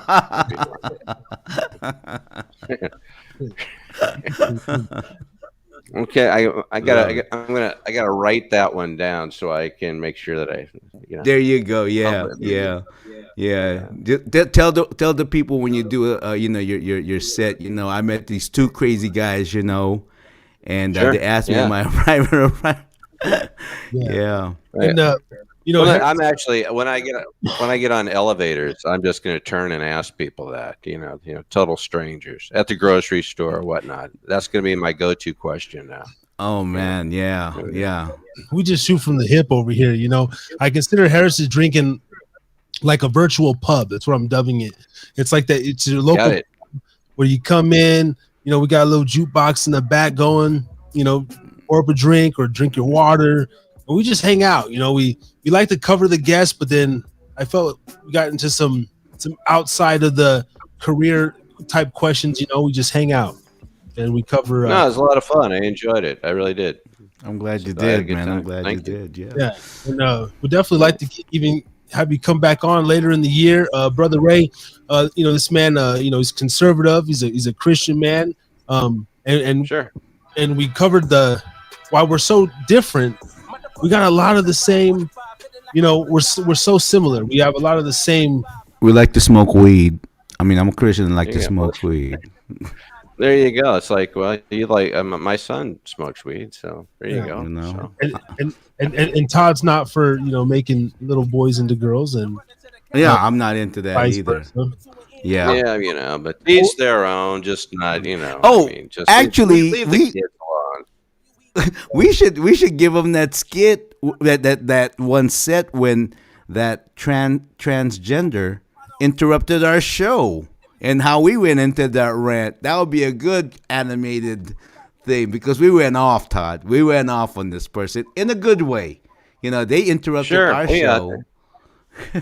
Yeah, well, and it's okay just because we were talking earlier, just because you disagree. I mean, if we all thought the same way, it'd be a pretty boring life, So, I mean, Yeah. I mean, that's the problem now. You'll come out with something, that is kind of way out in left field, and we're all supposed to just go along with it. No, I don't do that. So, Yeah. I completely agree with you on that one, man. Completely agree with you. And on your podcast, do you do a pre-recorded usually, or are you live streaming? yeah, I do. It's taped. Yeah, it's taped, and so it's a half an hour long.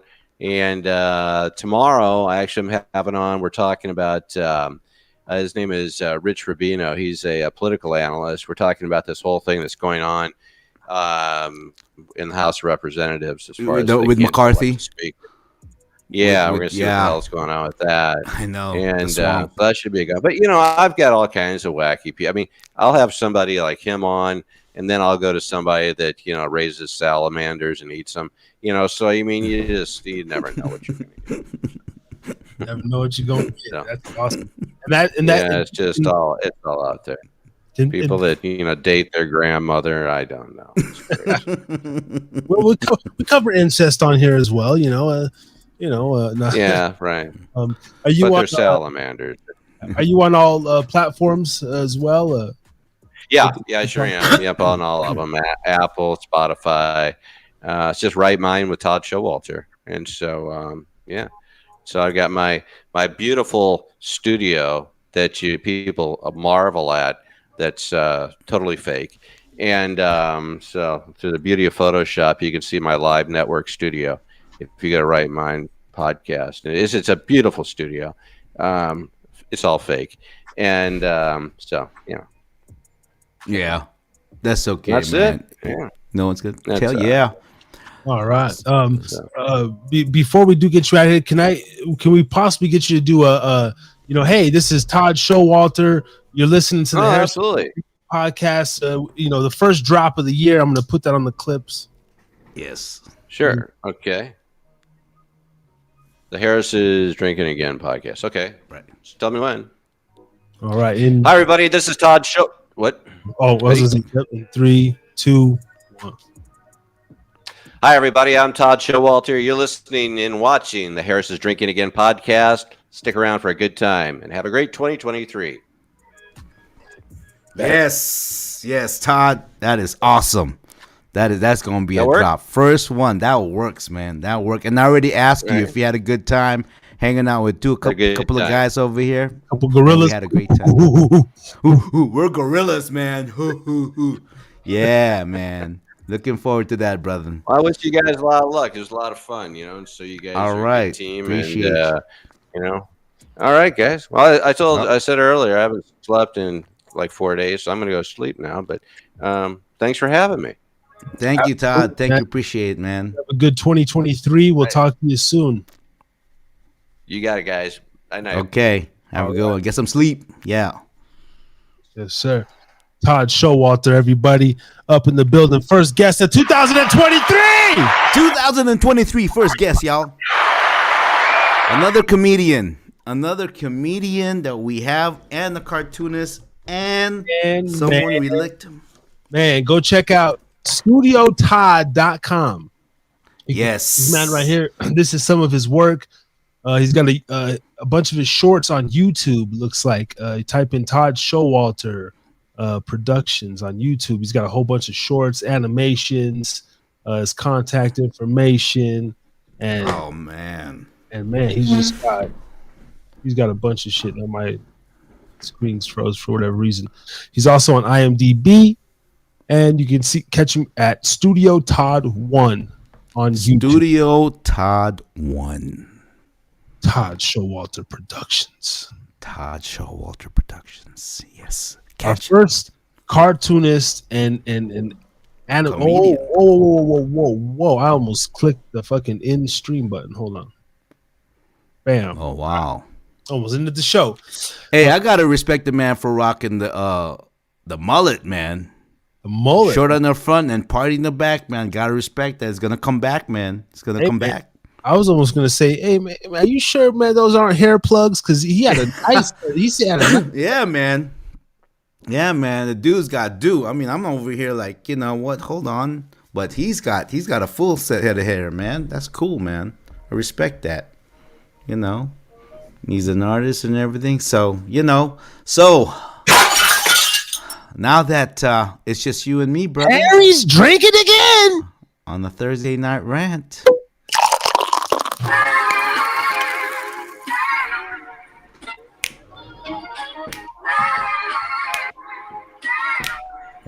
Episode 50 of the Harris is Drinking Again podcast. First live of 2023. Harry Too Scary and Brother Ray G. Sipping Red Bull and vodka tonight. Out the blue. Water. I got my water here as well. Hey, how about we just do this where you just play the beats and we just vibing, man? And if we want to say something, we say something, man. I mean, why not? Why not? Almost like the Shroom Show. And shout out to Philip Countryman in the building, man. Been tapping in with us. I ain't seen you in a minute, Phil C. Yeah, Phil. What's going on? Where you been, Phil? We're going to have to get you back on as well, man. Yeah, man. You been hiding out, bro? Come on now. Philip in the house. He was there. Actually, the last time he was on was the episode 31, the mushroom episode. The mushroom episode, yeah, man. Phil. Clips, actually, probably that one and the end of the year clip. Hey, man, that mushroom one, you were different. You're like, let me see. Deep, I can hear my intestines throbbing. I was in a trance. I was so in and out. But it was a great show. It was fucking phenomenal. And it made for such great content. Yeah, it does. Yes, it did. Yeah. Now we'll let the beats play and everything, man. I want to ask you, though, because it's a new year. Whatever happened in the past is the past. But let's have a quick breakdown of last year. Whoa.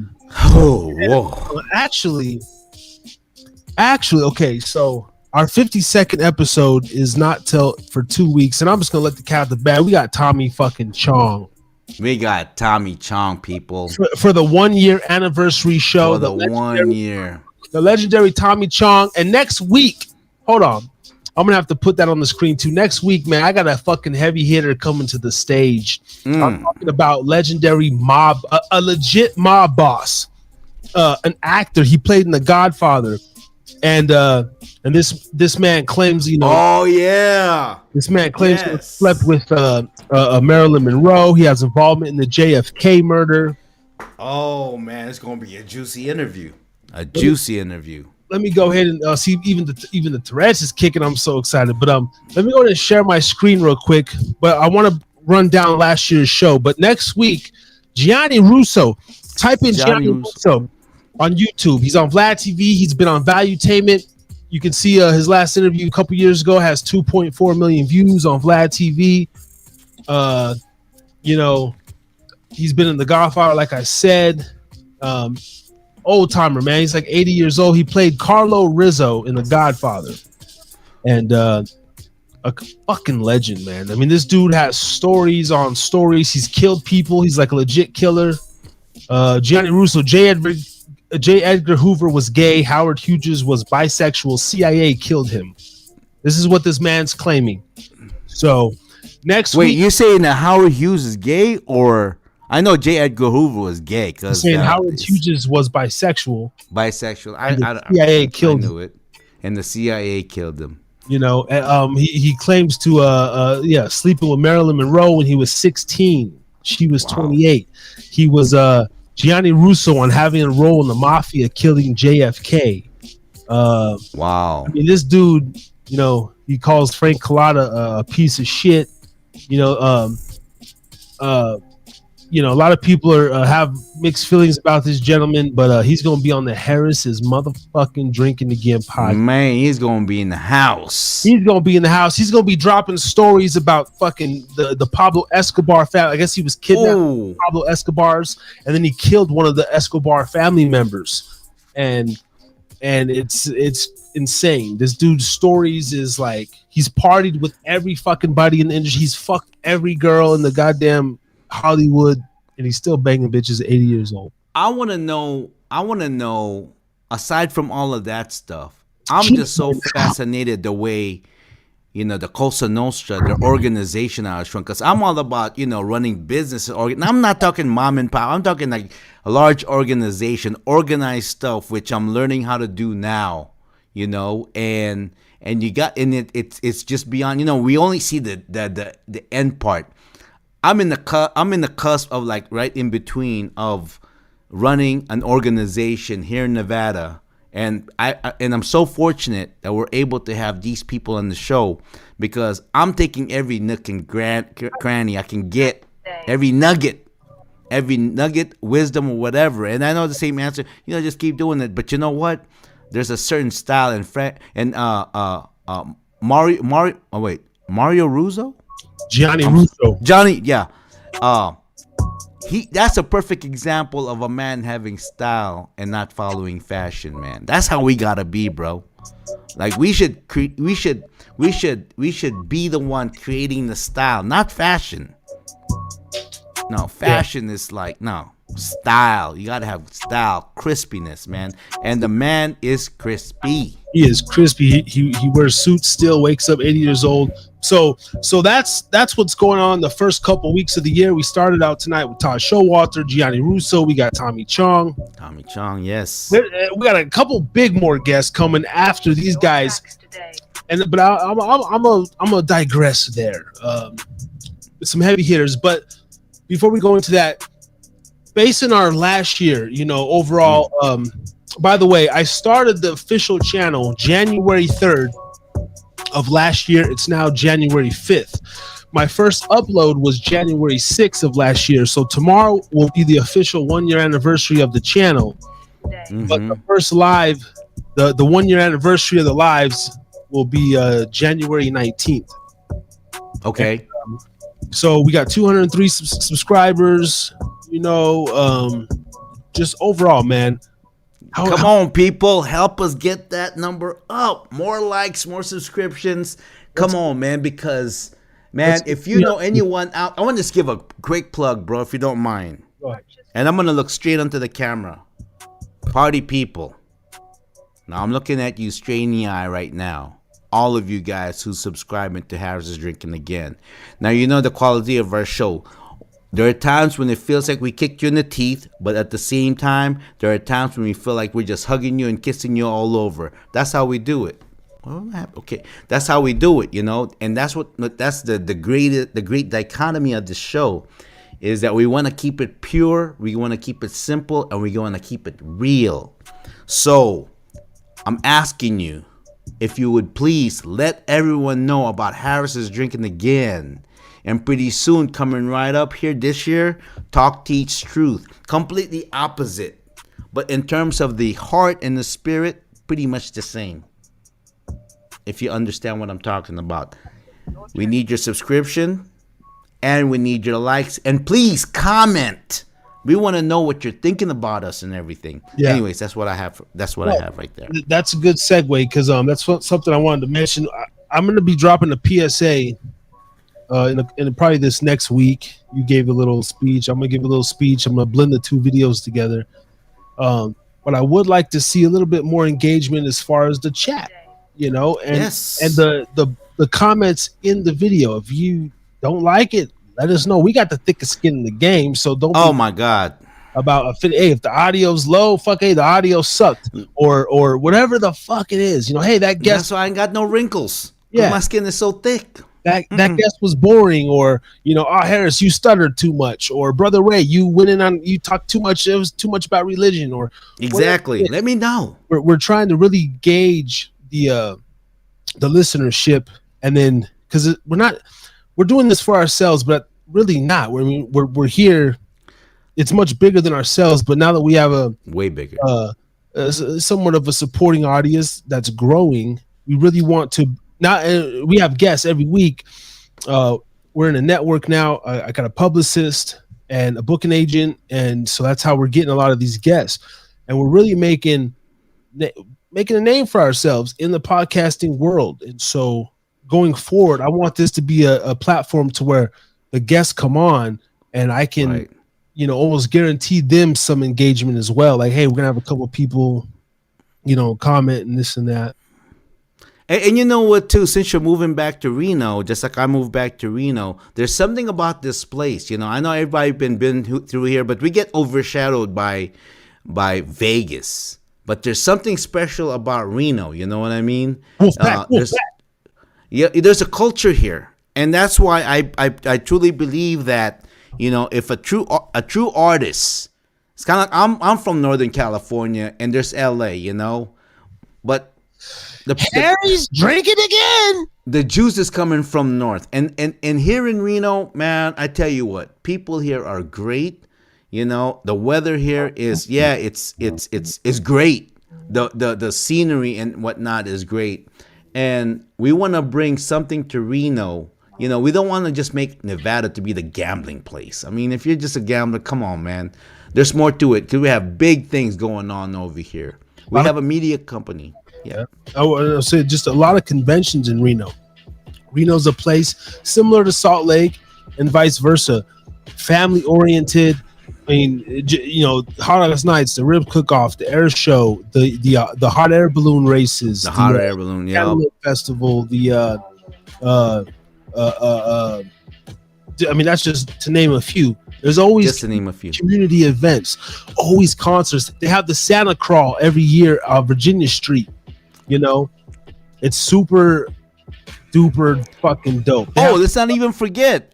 What about Burning Man? They have Burning Man. Yeah, Burning Man. And then all the decompressions that lead post Burning Man, and all the parties leading up to Burning Man, and also they call Reno No Town, aka Art Town. Every year they got that art stroll in Reno. They have the art festival every year, and we our goal is to basically put humor back. And I'm not talking about, the humor, because of this cancel culture, this woke movement and all that, the blue pilling and all that stuff, that's got to stop, yo.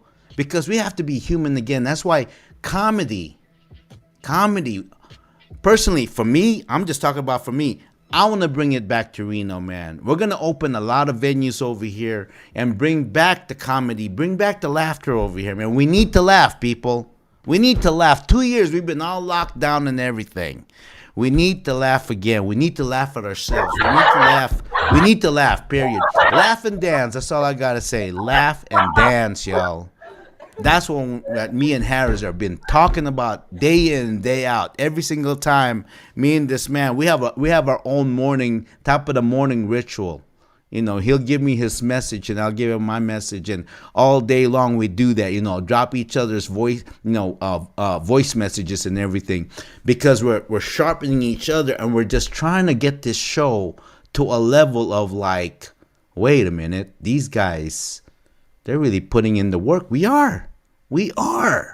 And I tell you what, our time is no different than you are. Harris's time he's a coach, he's a father, he's a bartender, he's all of that stuff, and is busy. I run an organization over here, a nonprofit and everything, feeding the homeless. I'm strong in my church and everything. We're two different people, but yet our heart and our spirit, our intention are the same, people. It's all love and everything. So, anyways, that's all I got to say with my little rant. Take it up. Add something to that. I don't know. Man, no, that's it's beautiful, man. All it is, man, the call to action. We're gonna start being more vocal, expressing what we want, and and you said like year one was fun. Mm-hmm. It was fun. It's almost like the podcast. It's like, oh, that's cute. Oh, that's cute. You have your own little podcast. That's cute, And it's like, okay, motherfucker. Now, there's that stat. I don't have it pulled up, but most, like 50% of podcasts don't make it past a year, let alone 100 episodes or whatever it was. But now, year two, it's like, okay, it's still fun. We love doing this shit. But now it's almost like this is the real make or break. One, are we going to keep doing it? You go, okay, you did 52 in a row. Can you do 104? And then beyond that, like what, I have plans for the actual channel. I'm going to do different content this year. I got some shit out of left field that I'm just going to upload and see if it takes, and but I'm still in that mode. We're still tweaking things, but it's like more business centered, I feel, this year. Yeah. It and the only reason why we don't mean business in terms of we're so rigid and everything. Business meaning that we both got to be organized and we both have to have a little bit more definite. I wrote my goals this year. I don't know if you wrote yours. I mean, I can read it to you real easy. I got it.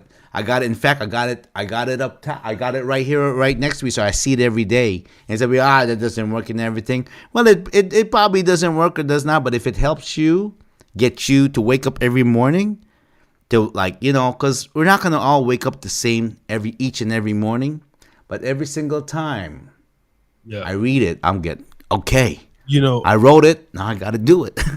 I have a dry erase board in my hallway, and I wrote goals for the last 2 years, but one of the goals was hit 200 subs before the end of the year. I circled it, boom, we got that.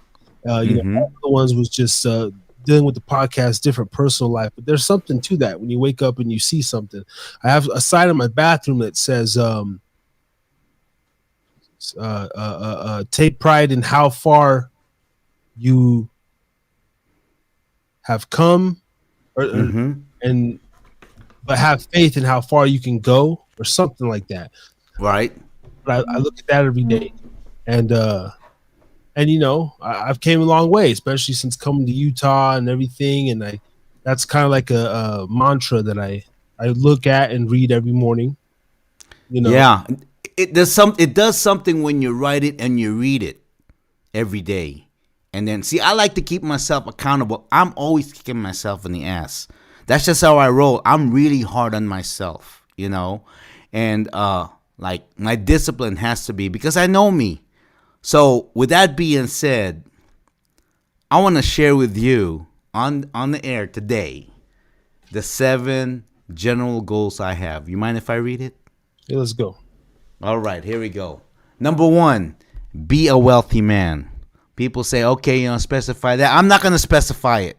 And the reason why is because I don't even know. If I knew, then it won't be a goal, right? It won't be a goal if I knew. I don't know. But so be a wealthy man, because the other 6 coming up pertain to that heavy man, because help as many people as I can. Number 2. Number 3, every person I meet will be empowered to be their best. Number 4, create opportunities for the unfortunate. Number 5, always inspire and be inspired. Number 6, to be the most generous and honest man I can be.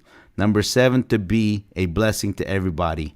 Now, that right there, explains to me what number 1 is. Be a wealthy man. And people think, I just don't put wealth in one category. It's not just material. It got nothing to do with material. Wealth is abundance in everything. Yeah. In everything. Yeah. Well, philosophy, knowledge, everything. But that's what I gotta say. You have anything to add to that, Harris? Please do. I mean, those are beautiful goals, man. They're very definitive, right? And you got to think, how many people are really writing down their goals and really plotting and strategy. We covered this on Beeline's channel on New Year's Eve. Go check out the New Year's Eve bash that we did on Beeline Entertainment LLC. We talked a little bit about resolutions, and Yes, we did.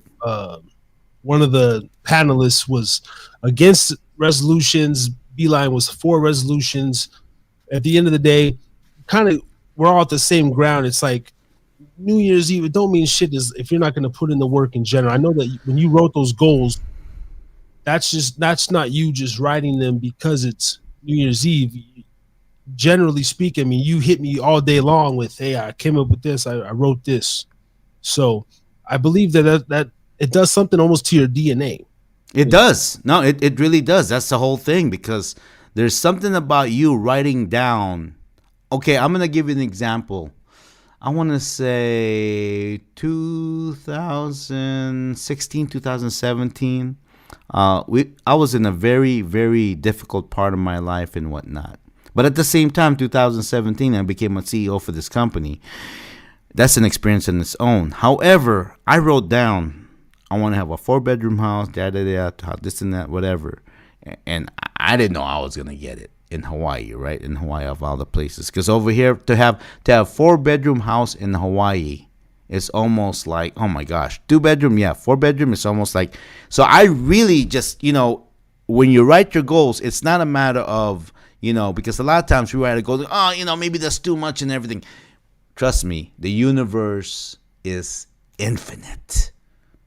If you believe it enough. And don't put you can put a time frame on there to add more pressure to you. It's up to you. But if you put it out there and you truly believe, man, if you truly believe it, no matter what, every day, you'll do something. Do something. Ask the man next to me. That's what he does every day. Well, I was sitting back, doing my reflections of the year. And I was like, damn, just with the podcast, I was like, man, really have came a long way. I mean, they started from a thought, right? Mm-hmm. That thought led me to buy equipment. That equipment, it could have sat in the box, but it didn't. I had to set it up. Boom, I set it up. And then I'm looking at the end of the year clip, and the first episode we go live. We're talking like this for 45 minutes, but I don't have the button that shows the actual. So we're doing a show, and I kept it up. It's episode 000, the first one, the first live. The first one, we didn't know what we were doing. A lot of people, I'm deleting that now. No clue. That's part of. You see all the fuck ups and everything that came along, but but there's this consistency factor, man, and I'm glad to finally learn it, even though I'm fucking 35 years old.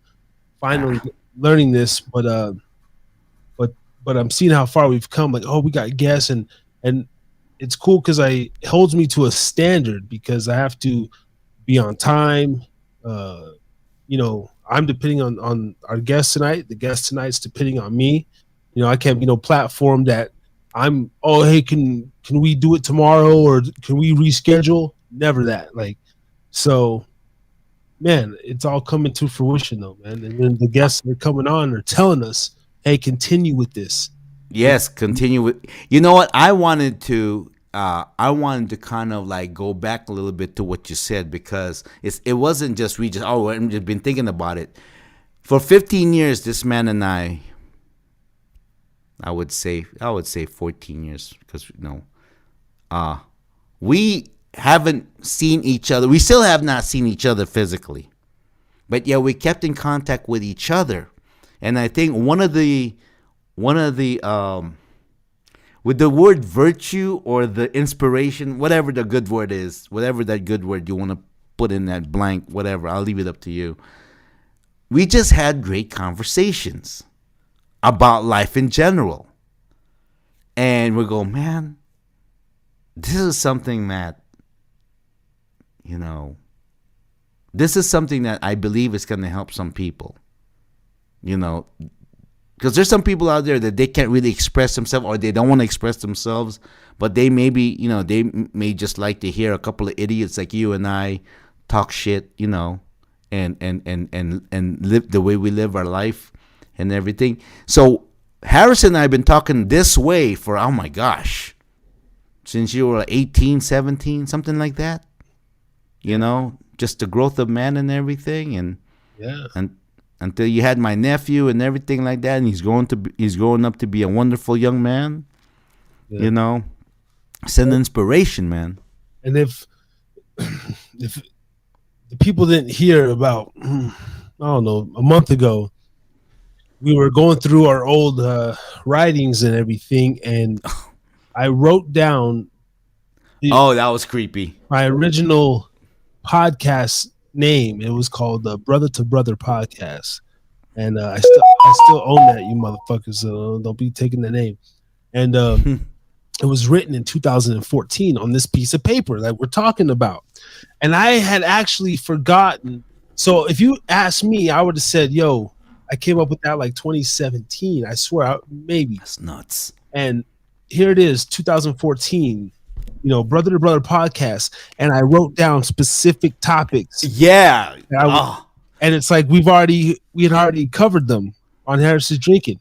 8 years later. What do you remember? Because you have really good memory when it comes to stuff like this. What episode was that so people can catch it? Was that 42? Man, was it 42? Was it because that was the one that we did solo. Yeah. I mean, it was either 42 or back to like 30. Because okay, might have been 42. Was it 42 episode? Check it out. Episode. If that's not the one, then just keep going back because all of our episodes are numbered. And you know what? And if you listen to the long format, the clips. I mean, that's all Harris's genius and everything. Props to you, brother, man. The kind of work that you put in there, amazing. I'm watching it and not to pump myself up, but you know what? The way you do the work on the clips, man, I gotta tell you, man, I'm like all engaged and everything. And sometimes it messes with me. I'm going, okay, Ray, you just like to see yourself. I mean, who doesn't like to see themselves? We're all narcissistic. Come on. But there's something about the topics that we talk about because it's so real.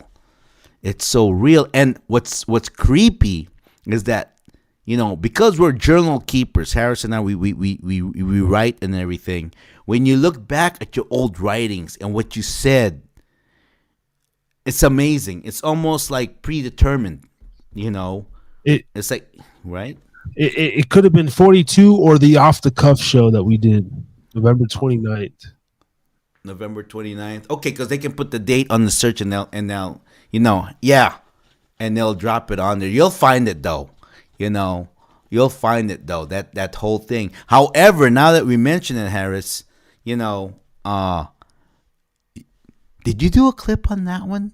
Because now that we mention it, you gotta find that. You need to put the clip on that one, man, because that's creepy. That's gonna actually, Hey, hi, people. Yeah.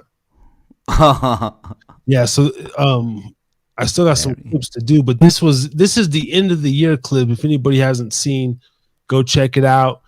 This was like episode 0 when I was talking. The screen went blank, and I all the fuck ups that we were doing, and this clip right here is some of my, I think best work, man. The way I blended it together, we had Phil Hart, who lost his son to drunk driving. We had Lil Kelpie, Chino, Chino boy, Big Tone. I mean, Artie Hoffman. What about we had Al Hart, the one that basically got drunk and all of a sudden he's like almost like paraplegic right now. You know what I mean? That's crazy.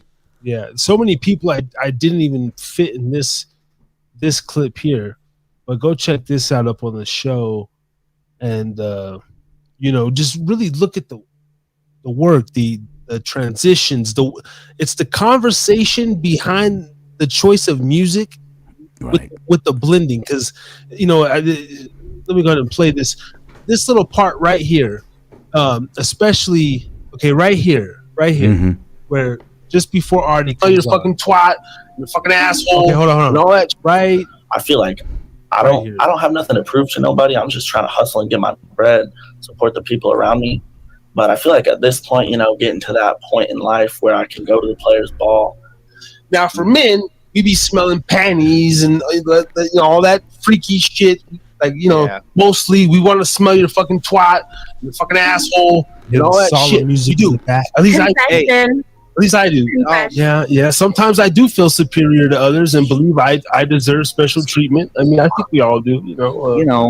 Little tidbits of doo-doo in there. So I got we call it tabo. And the music picks up, right? Cup, whatever, and then we go into some whatever. And I gotta wash my ass, and then I feel clean. And when you have, as much as I love sex songs will actually sit in your ass, and then they rub in between. Who's your talking about this? And as they rub, you're taking ass bacteria and putting it on your crotch, so you'll listen get to this transition. Infection. It's best to use cotton panties or no panties. I mean, forgive me for stipulating. Last name is Hoffman, so I'm assuming you're Jewish. And by the way, if you go to artiehoffman.com, you'll see that's where you could order my books. I know what you're going to say. The closest I ever came to heaven is while I was having sex, and it was the best I ever had. I'm going to pick your brain. If you say, I got this, and I'm not just going to take from you, wow. I'm a salesman. I'm a businessman too. So I'm not going to put up with any kind of like biblical bullshit. Just because you can't physically explain something of how it's possible, spirituality could break all the rules of that to make the impossible possible. Who's with the JU? And so like, I just wanted to play that little, and then this, things like this when we have Rico. He does his. It was Will Smith. He probably didn't need the $14 as much as I did at the time. For someone that's been in the industry that long and a veteran like yourself, yeah, it helps you. Live helps you to be in the moment. Dia de Muertos. Oh, Dia de los Muertos. That's a nice candle. You fuck with candles? I do. I fuck with candles and incense heavy. Yes. Ooh, I'm a Yankee candle kind of guy. I'm gonna be honest. And that's one of the. So like, I don't know, like there's just something about even that moment when it's like we go from here and it's like you're a candle guy? Yeah, I'm a candle guy. It's like there's so much range to our shows. I don't know. I just want to show that. Yeah, because I think we broke all rules of any kind of formality. We're just talking here, man. We're just talking. You know what I mean? It's like 2 people talking, 3 people talking, 4, 5, 6 people. We're just talking here. That's all we're doing. Yeah, but we make it look so fucking saucy, and especially when I put the Harry Vision twist on it. And what I noticed, did you see a lot of podcasters this last year doing what we're doing? In the way, I mean, because No. look, even Corey Holcomb, right? Shout out to legendary Corey Holcomb 5150 show. Mm-hmm. I think every channel kind of does a clip, right? But the way, like, we do a 2 to 4 hour live stream, and then I don't see nobody else taking it, breaking it down, putting the music, putting the effects, and putting it out like a mixtape or something of words. Like, we're almost like rapping still over beats. We're having these conversations over beats, and we're capturing these very, it's best to use cotton panties or no panties, little tidbits of doo-doo, and then it goes back into some other, it's daring. That's what it is. That's what makes it so entertaining. It's daring, and you just don't know when it's gonna hit you. It's like a sidekick. You don't know when it's coming, but it hits you. Kapow! You know what I'm saying? Boom! It hits you. A sidekick. You never know, or a mule kick, a reverse roundhouse kick. You never know when it's gonna hit you. And where's that coming from? I don't know, but it's been working for us. Yeah, and I'm gonna continue this formula for this year. Yes. And we've I think we've sparked a couple people like to do the same perhaps, and then it'll be interesting to see in our year 2, because I got some other surprises. Like, I got some other editing styles that I want to play with. Yeah. What we're doing here, like, because I'm, my people think, well, how can you do it any different? You reclip. No, I got a couple little things I'm gonna play with, and to see, the consistency pay off, like, truly. As far as, like, we're here every Thursday night, 8 p.m. It's gonna switch back to 9 with the hour, 8, 9 p.m. every Thursday night, and then the clips, the shorts. I'm gonna continue with this formula, and then add a couple little nuances in there. And then when we do the live in studio in a few months, I mean, that's going to be crazy in itself. And then like the way we're going to set it up, and if we have a in studio guest, and then maybe we get multiple cameras, and then we get the like like a legit podcast where the scenes are always changing, like every few seconds. Man, you know what I'm excited about is that, what people don't know is that we have not seen each other for, oh my gosh, physically haven't seen each other for like over 15 years. Yeah. Well, and so now you're moving back here. We're going to have, oh my gosh, I think what it is that we'll just have a moment of just looking and just enjoying the moment, but, having the beat and everything, like, yeah. Well, I'm going to be recording as soon as I walk up on your ass. I'm like, yeah. I'm gonna be like, you better. And then we're gonna capture that, the embrace. Oh man. Imagine we're and we ain't bullshitting. I'm talking about. It's not like, oh, let's go. Maybe we catch up. We go eat. We go to the, get some blow. So some blow, not that kind of blow, motherfuckers, but just some dro, some greens. Get something to blow, but like, we gonna be in the studio that night, chiefing. Yes, like it ain't gonna be like, oh, we're just gonna catch up. No, fuck catching up. Let's go do a podcast right now, live. You know what? We have to bring Reno in the map. Like, we got to be there live. We have microphone talking to people. I want to know the mayor. I want to know the people who's in charge. Like, Reno, we gotta bring Reno back to and I'm, oh man, this brings me up. I want to talk about essentially Dove, and yes. I want to mention this cat Slasher Steve who I came across. I want to give some light, some so hold on, let me share my screen. So speaking of the whole Reno thing, I had this gentleman come in the other day to my bar, and long story short, he thought I looked familiar. I thought he looked familiar, and come to find out, he does promotions in Reno, Nevada, and he's on the battleground scene. His name's Slasher Steve. Go check him out on YouTube. Hopefully, I get him on the podcast. Steve, I subscribe to your channel, and hopefully you holler back, man. He owns Battleborn Clothing in Reno, Nevada, and this is one of his music videos here. We gotta have him at the show, man, because we gotta bring, Black Dove, Dialect, Meta, all of them artists. And when I left Reno, I felt like I just left something behind and didn't finish the job, and that's not me, man.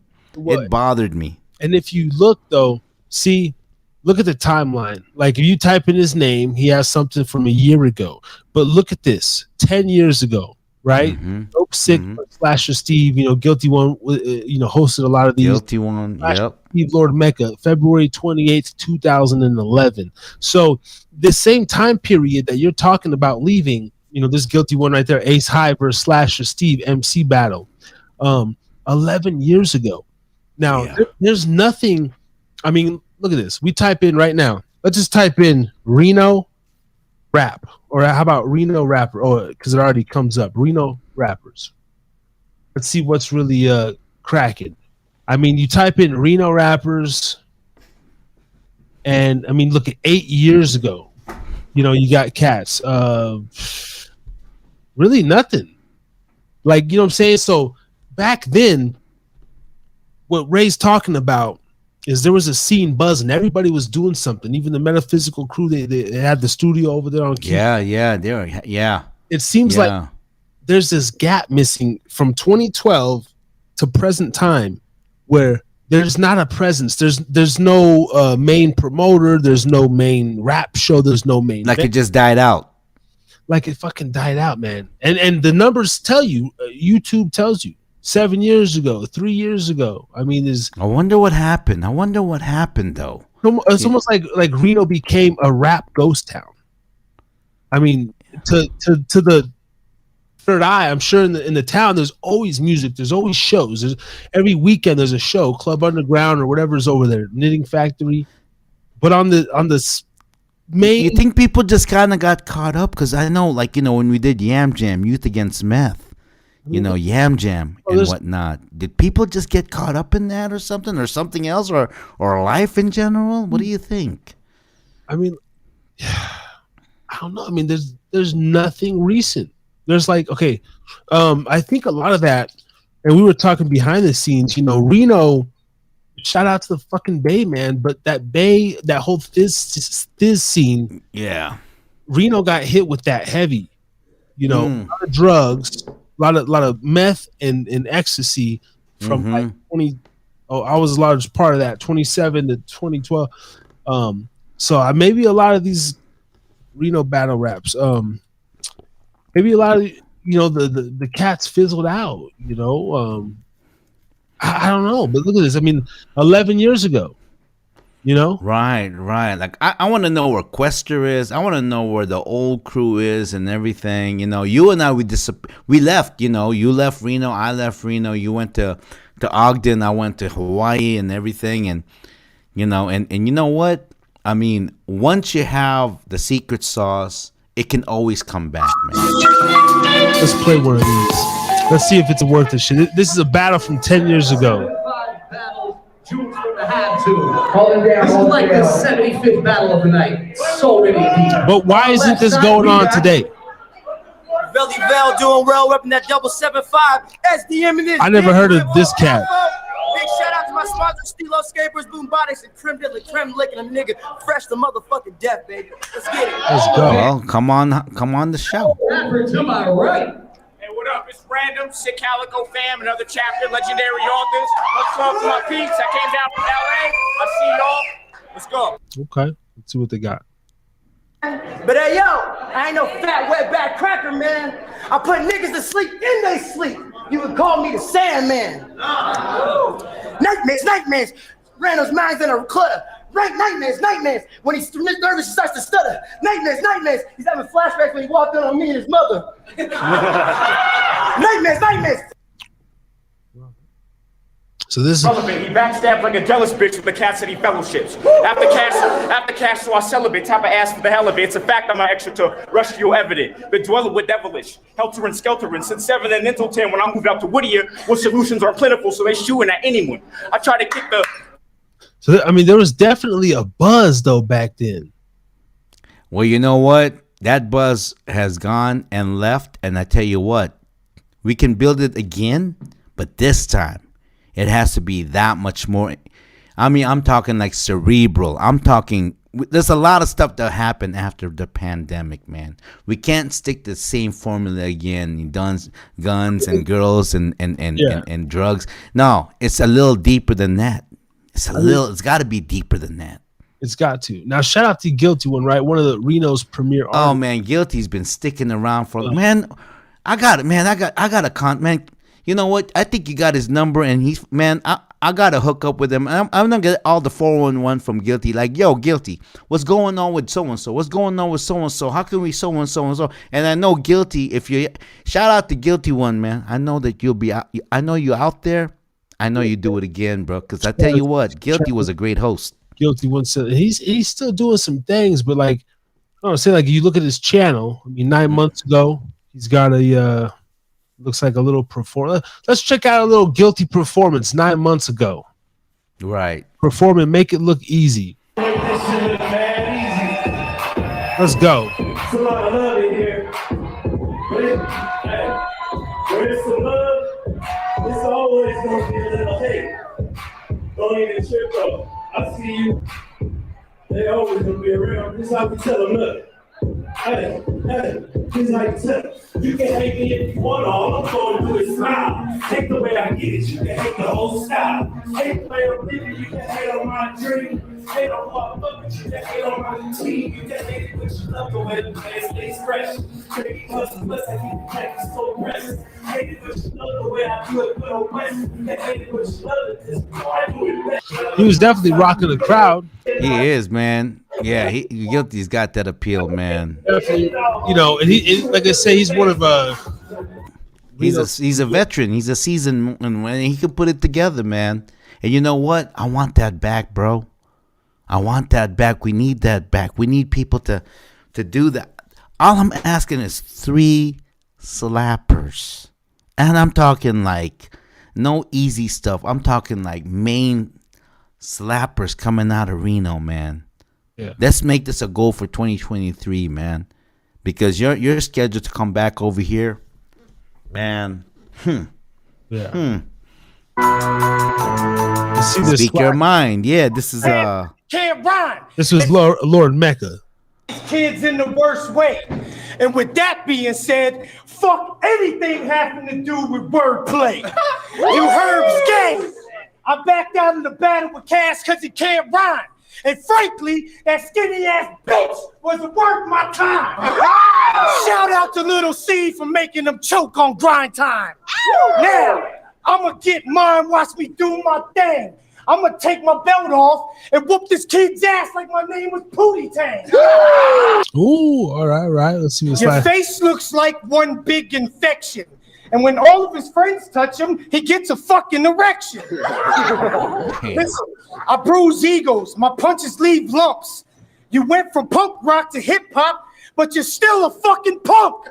Listen up, chump. Your shoes look fresh from the dump. We would be more entertained if you would just crump. Slasher Steve. Cause this ugly fuck can never actually touch a lady. It's like some sort of miracle. He does call himself Lord ICU. It's like his bitch body has an immaculate dialect in the conception back. use. Like some sort of Muslim Jesus. This Lord ICU has an incredibly confused uterus. The Mecca starts to deceive himself. Telling him I'm a real man, I don't need females, I'll give birth to these children myself. And he's sitting there writing rhymes, and sweat's collecting all at his waist. He stands up, it's like his water breaks. Then he takes a long, painful shit and decides to love and care for it. This motherfucker. but yo, like, so what's your look? I'm looking at the background. Never mind necessarily the words, the raps. I mean, yeah. Like, I'm looking at the culture, right? I'm looking at the cats, like, Reno. It's like it's always been like a grimy, hoodies, boots. It's cold, beanies and all that. Yeah, right. It's kind of got this hipster vibe, but then it's got this like underground, grimy street vibe. I love it, man. Yeah, no, seriously, man. I think art I think art. Now this is coming from a man that lived in 3 or 4 different states and been on that. There's something about this place. That's why I came back. There's something about this place that was special. Now, mind you, it's not like I'm from the Bay. I'm from the Bay, okay? The whole Thiz and all that stuff, okay? E40 and all that stuff. I went to high school with them. Be legit, all of that stuff. I get it. I was around that. Geek the Sneak, all of them. And then I went to Hawaii. Checked it out too. And it was wonderful, Hawaiian, Hawaiian reggae and all that. But there's something about Reno that when around 05, 06, when I was counting around for like trying to conjure up the talent from the little garage musician warriors and everything, and I go, man, I've seen some talent up in this place, man. Yeah, like Ken Shamrock's from Reno. I just heard who said the other day on the podcast that Jimmy Kimmel is from Reno. Yeah, I did. He's from Reno. Okay. Jimmy Kimmel. Mm-hmm. Yeah, Ken Shamrock. Yeah, there's a tennis player. I know Andre's from Vegas, but there's another tennis player that has ties to Reno. Yeah, Ken Shamrock. What do you call it? Lion's Den. Yeah, he is here. Yeah. No, not Ken Shamrock. Frank Shamrock. Frank Shamrock has Lion's Den. But Ken Shamrock, yes, tied city though. Yeah. But it's a bubbling place, and Salt Lake City is too. Boise is too. Denver is too.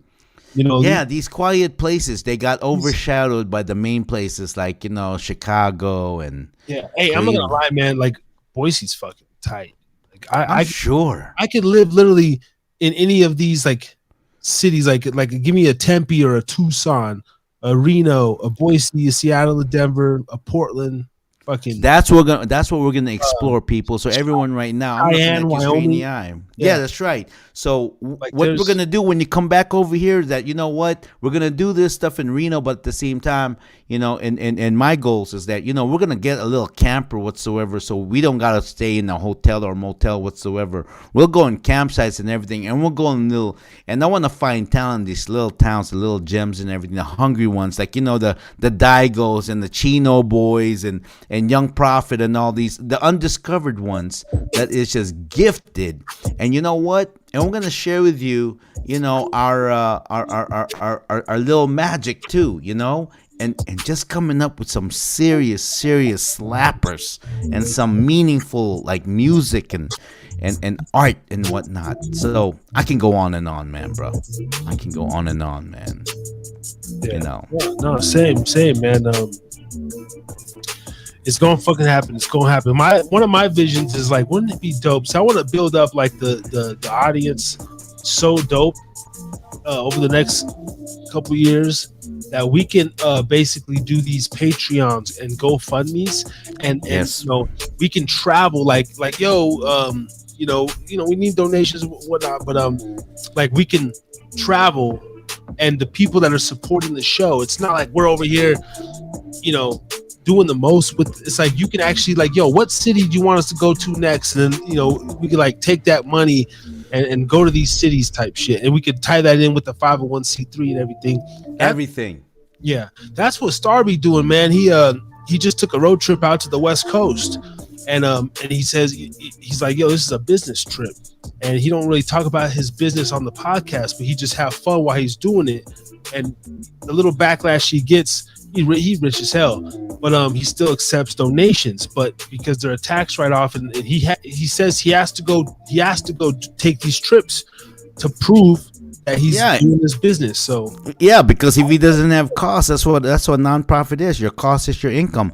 I'm thinking like, check this out. I'm just gonna share my view. Okay, I want to go in different countries like Bangladesh, India, Vietnam, Philippines, like possibly like Brazil, places like that, Guatemala and all these other places, and go to these, maybe Turkey or maybe and rapper is a rapper, a lyricist is a lyricist. I want to take a topic, and what that is that, you know what? I'll just give an example. Let's say, for instance, government is taking too much, and that it's influencing their people to not believe in a God. Let's just say that's just an example, right?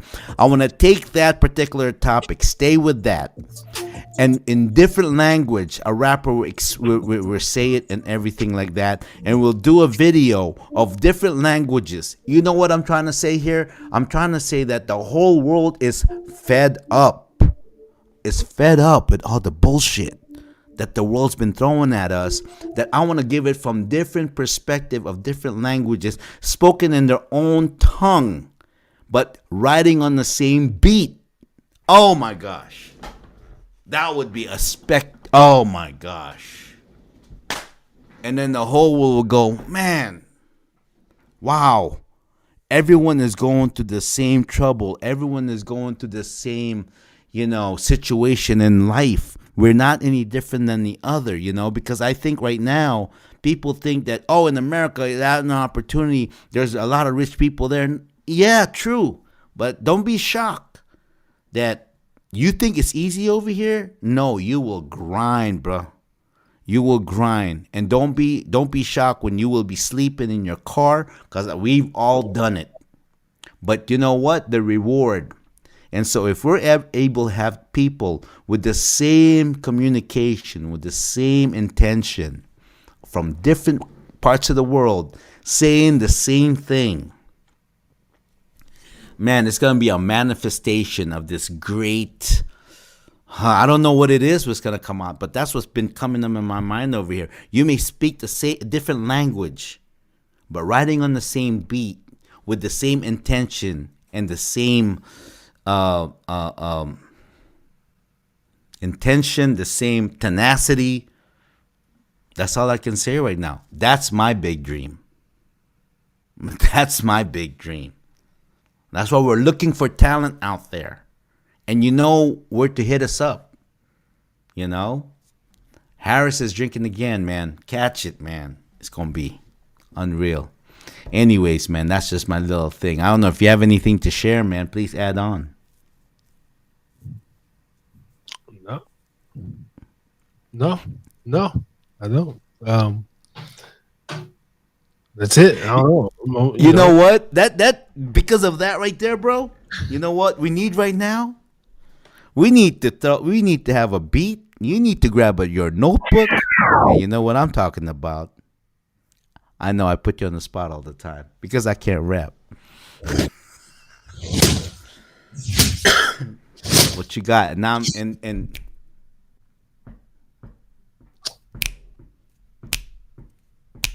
I'm over here fuck with the soundboard again.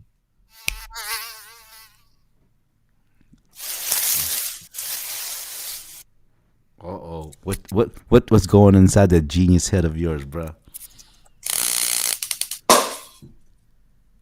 Yee. I'm over here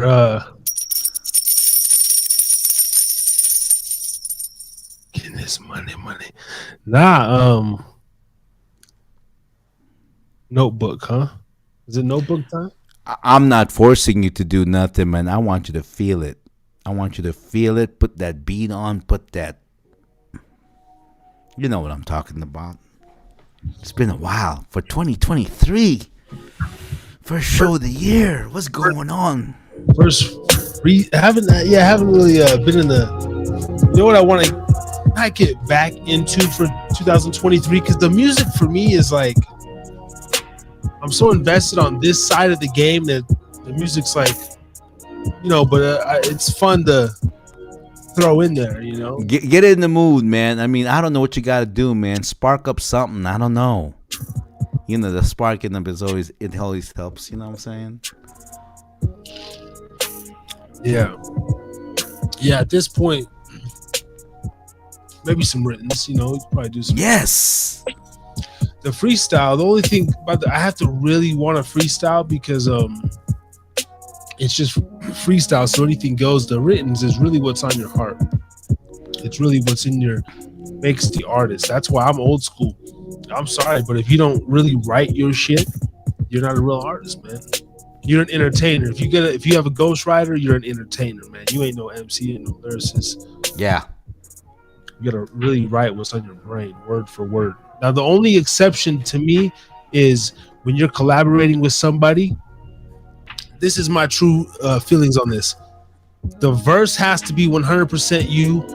The hook can be, whatever. The hook can, like someone can write the hook for you and you can rap it or sing it. The hook's whatever.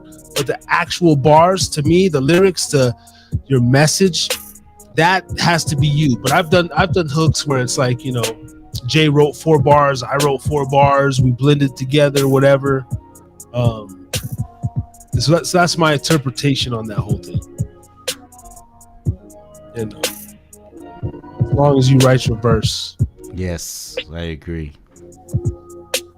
Now with this particular beat, man, shout out to Chino Boy. I don't know if you're still up in the building, but me and Chino Boy got something in the works.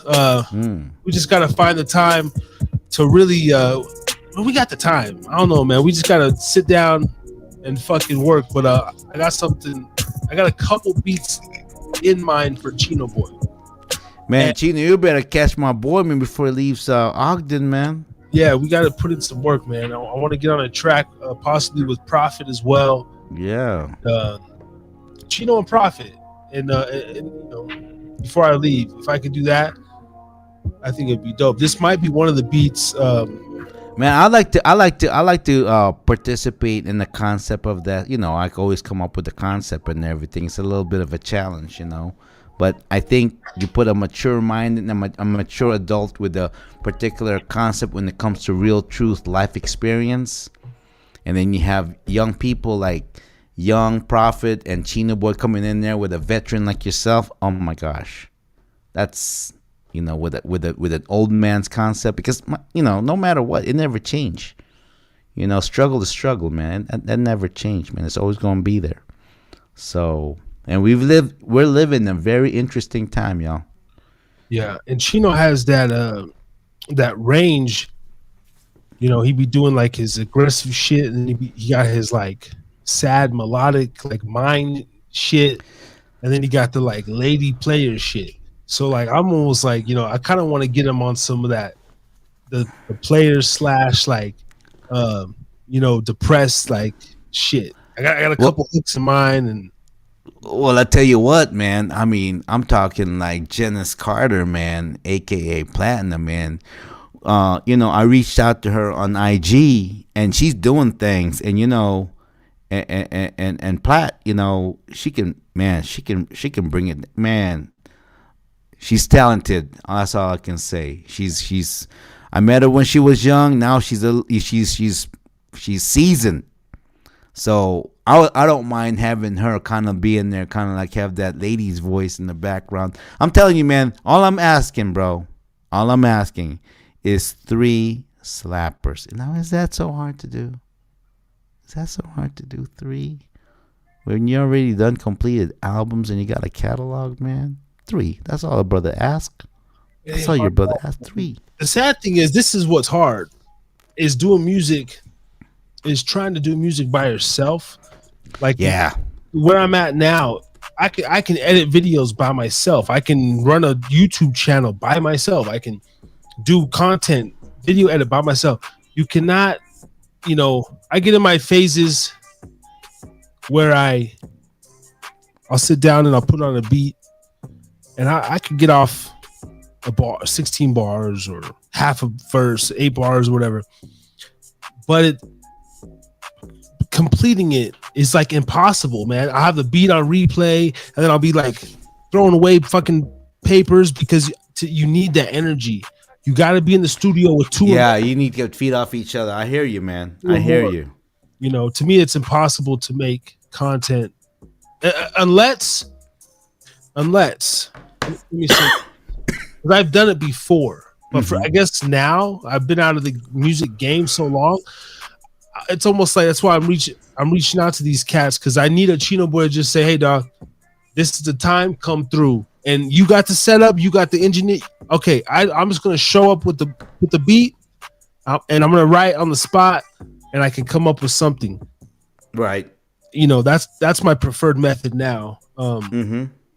I can, if I need be, or I have done before, I've gotten to that artist zone where when I was writing Desert Underground Volume 1, right, where me and Jay say we made Evil and Greed together, but then I went home and I said, because I said, okay, I'm gonna have a solo, he's gonna have a solo. So we went home and I just took the beat and I was really Nevada boy. Then I put on the headphones, I closed the door, turned down the lights, light a candle, spark up a puddle of, that was back then. And did you sing and write and compose and produce Battleborn Strategy by yourself? Mind of the Envy. Did you produce that? Did you produce that by yourself, or you collaborated? And, those were solo. Like Battleborn Tragedy, I did in Logan, Utah, at a pretty dope ass legit studio. This white dude who didn't really record hip hop at all. Really? 'Cause that's one of my favorite tracks that you've ever made, man. Yeah, I love that song, I man. sat there, I wrote that by myself, in those moments. But something right now, man. I'm trying to put together Desert Underground Volume 3. That's going to be coming out on all streaming platforms this year, because I'm not stopping with the Desert Underground, and it's 5 songs are going to be oldies. I'm putting Wind Over to Reno. I'm putting Desert Sickness, We Tippin', possibly The Industry, and I got and then like another one, but I'm gonna add Bitches is already on Volume 2, and then I'm gonna add 2 more newbies. So like me featuring Chino Boy, me featuring Prophet or something. Oh yeah. And then I'll have just a solo, and that's gonna be Volume 3, and then Volume 4 will be like all new ones, But it's not so much of an emphasis. Like, I know I'm not gonna be a rapper. I don't want to be labeled as rapper. I hear you. Though I'm not having this midlife crisis where I'm still trying to rap and all. No, at this point, it's like, this is my baby. I am trying to be a media guy and a podcaster and a host and own a media conglomerate. But there's something just about music. Like you said, it's not hard, man. It's in our blood. It's what connects us. It's what No, I feel you, man. I'm in the same way too. There's something about music that affects me, about it, that it just puts me. It's like a drug, man. There's something about it that you hear something. Oh yeah, that's pagan. No, you don't understand. The reason why you don't understand, bro, I tell you what, because you don't really have the kind of rhythm. And if God bless you with the rhythm, and I'm not bragging. I'm not saying, oh, I got no. I can catch the beat, whether you can say, tone deaf whatsoever, my tone, whatever. I can't create the music whatsoever. I can catch the beat. And that's saying a lot right there, because when you catch the beat, anything else that you do, write, paint, create something, it all flows into cook. Anything creative flows along the same realm.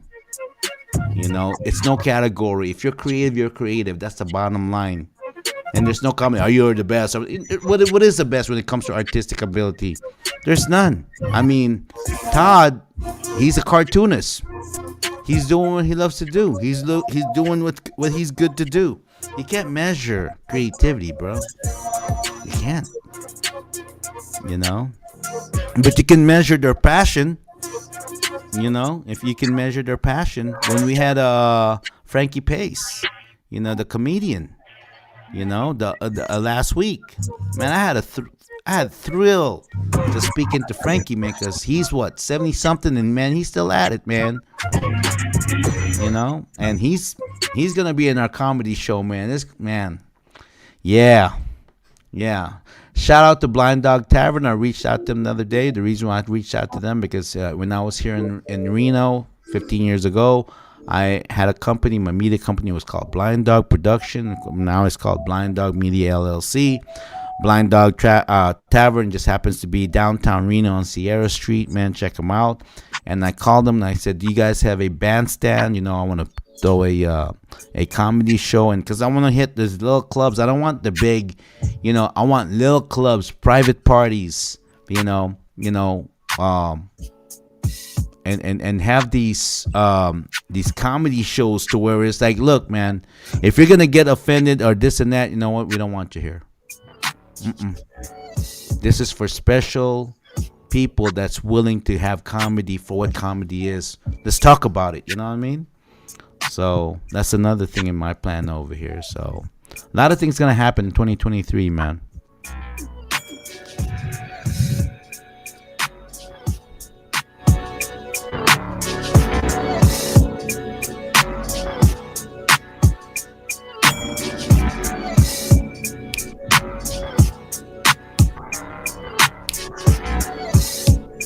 All right, we'll just do the whole hour just like this, just vibing.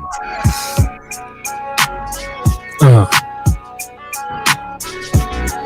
don't want the first floor of the 2023 to be whack. I don't know if this gonna go with it, but we still gonna come with it. And yes, it's gonna be explicit. I was born a big city kid, but grew up in small towns across Nevada where bad luck attaches to us, where dreams are fueled by fluid 24 hours a day like no one ever knew us, who we are, young kids but future stars. Before 18, I was already tired of bars, and not the meadow, the wedo who was serving us, but he swear he a political conservative. Real name Dakota, a desert soldier, raised about the dippies where our winters are colder in any region of this side of Tacoma.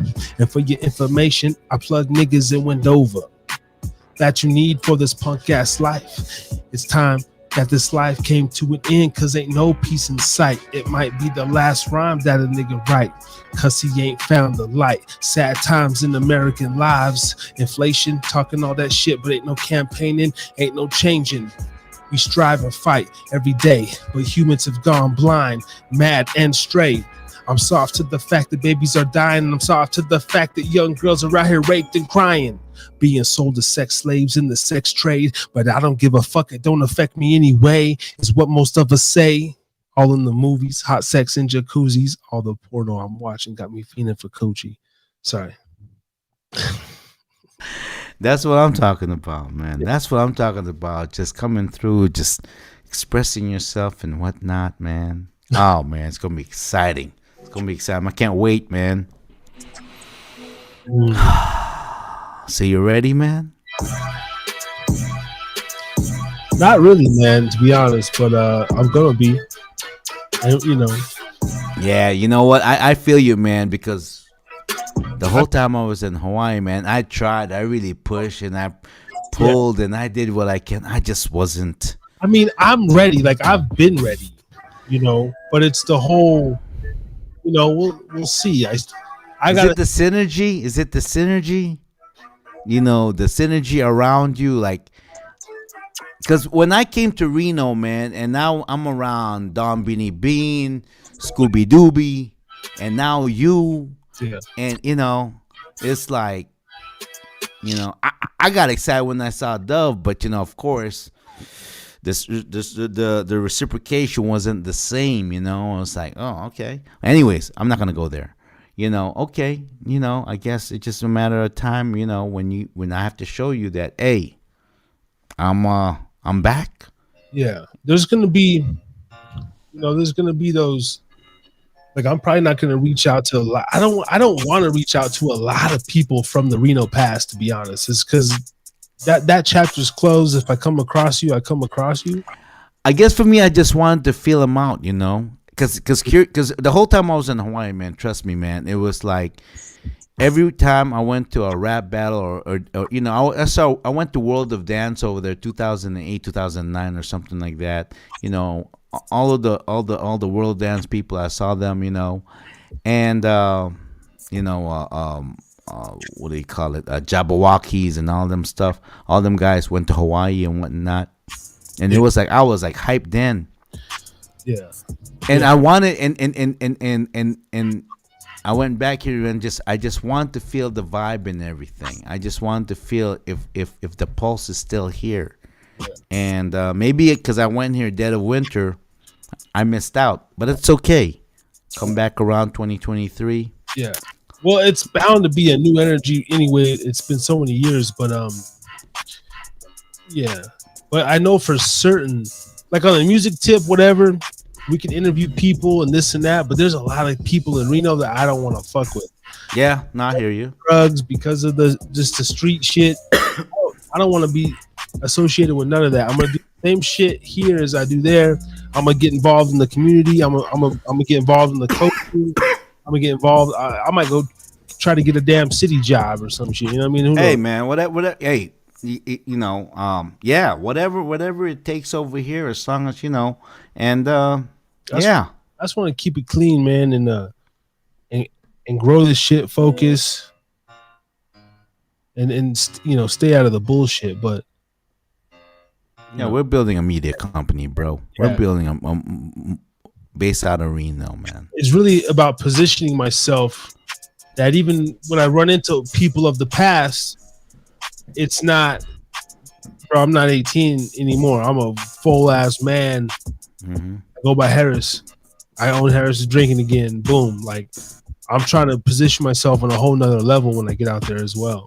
I hear you, man. So I don't want hear you.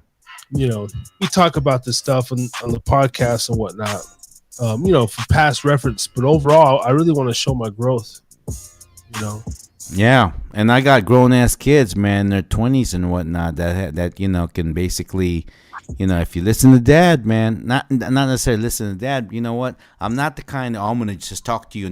No, I'm gonna show you. And if you follow me, good. If you don't want to follow me, I've never had to do this. I got a piss that is like hurting me. I gotta go let this motherfucker out, dude. Hold it down. No, go ahead, because after you, I might have to go, brother. I've been drinking hella water, but this shit hurts. I can't. Yeah, no, do it, man. I know it is. I'll take over from here, man. All right. No, as you can see, me and Harris been, me, brother Ray G, and Harris has been at this show. We've been expressing to you our goals, our lofty goals, our plans, and whatnot. Ever since we started this podcast, we actually, we've been expressing from the bottom of our heart what our intentions are. You've never been lost with it. We've always been here. It may sound repetitive and everything, but that's how success is built. You got to keep talking and talking and talking. I mean, I had some people I know that,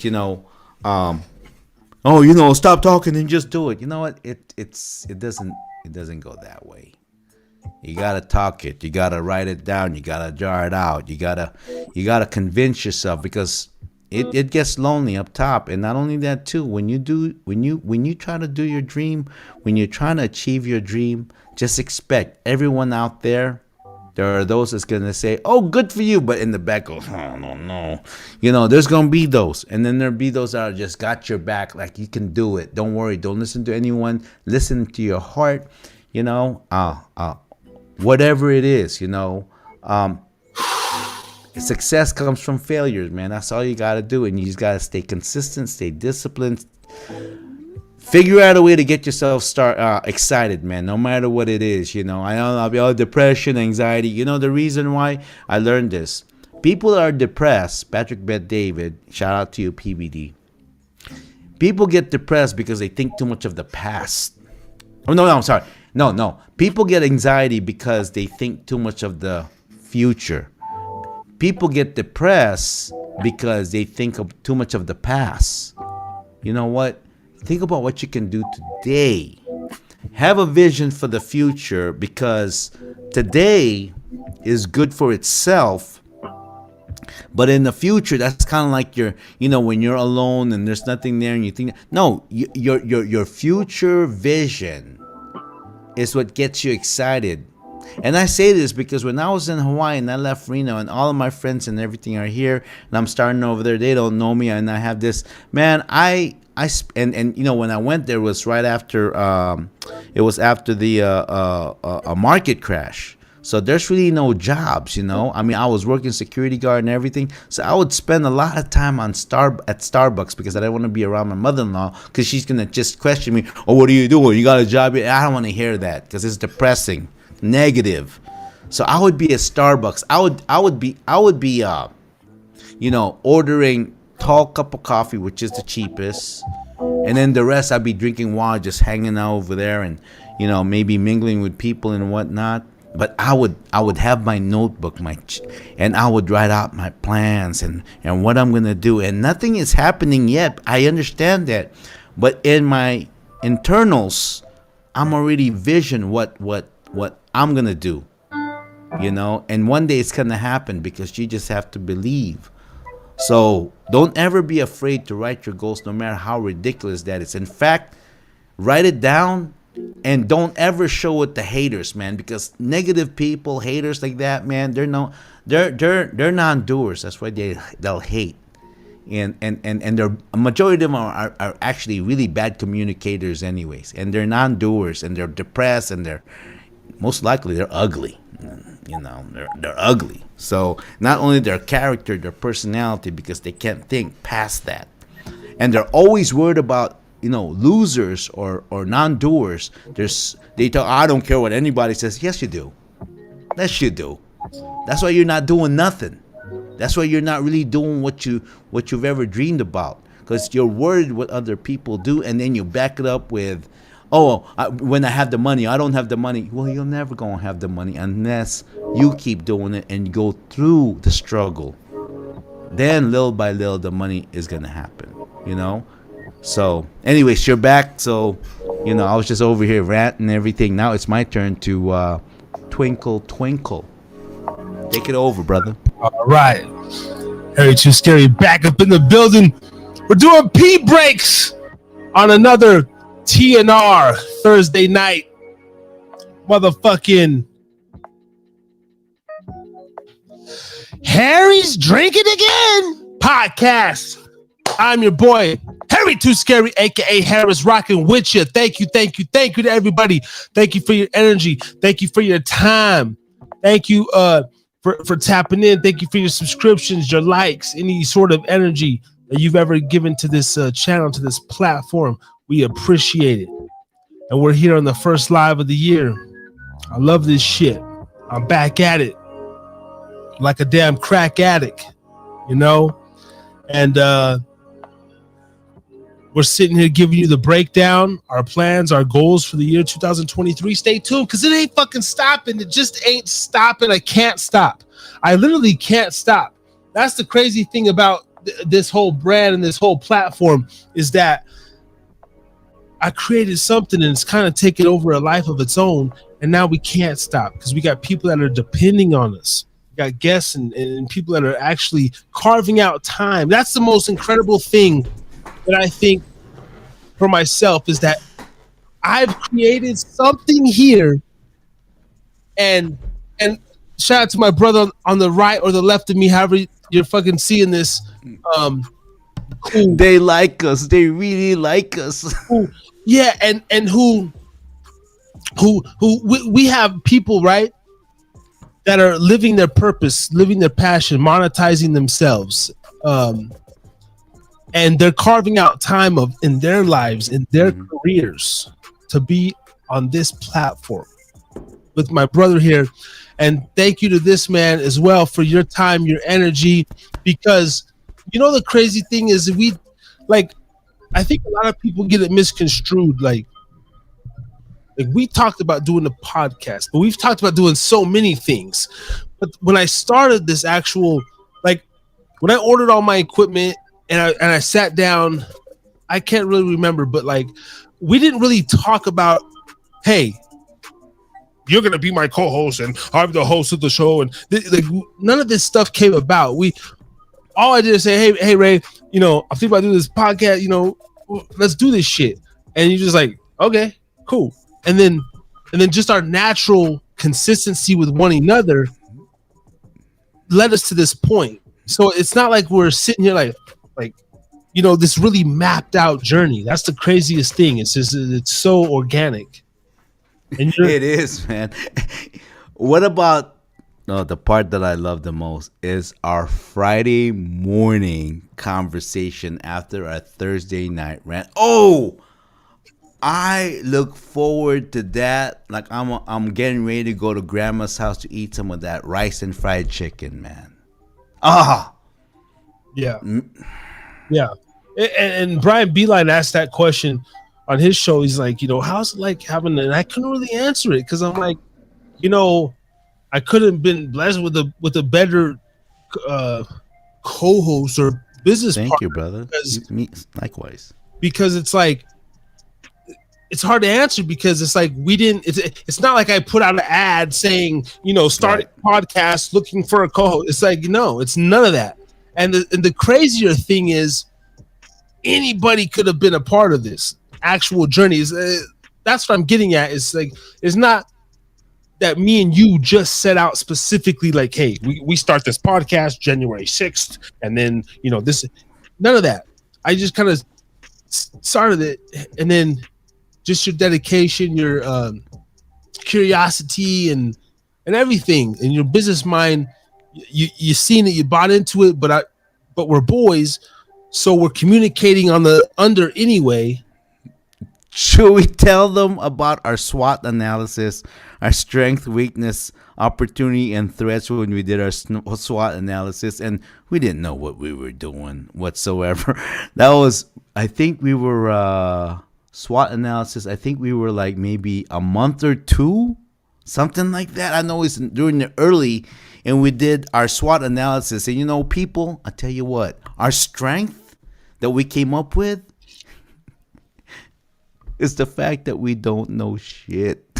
Yeah. We were trying to, this and that, our strength, this and that, because we're both da-da-da. And we're like, no, that's our strength.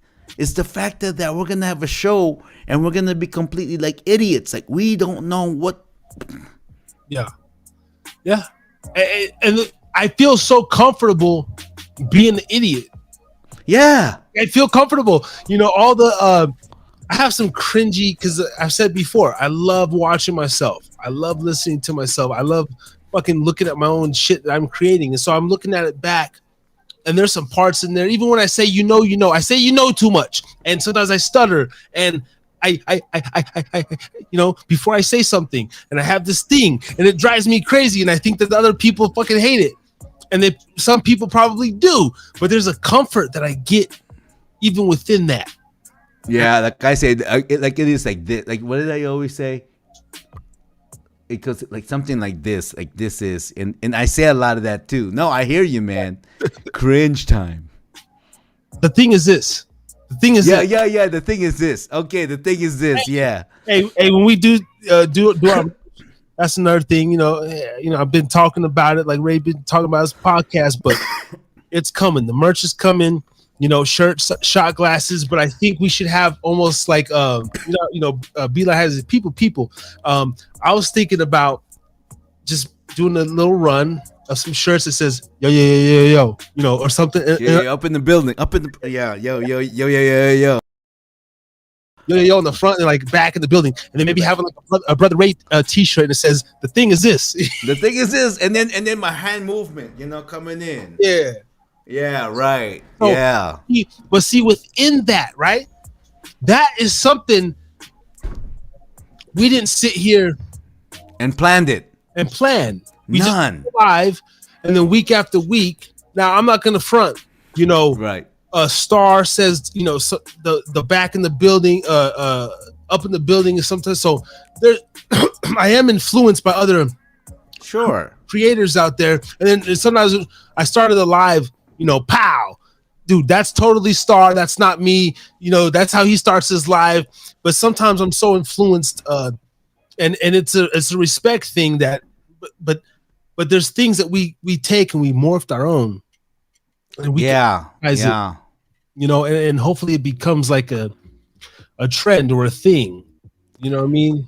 Yeah, and another thing that we always talk about offline is the fact of like, we might come off as a little rude, a little harsh, a little direct. I mean, you saw what we talked about. We talked about buttholes, taking a poop, hair getting stuck on your pubic hairs, the smell of, all of that stuff, the nasty stuff.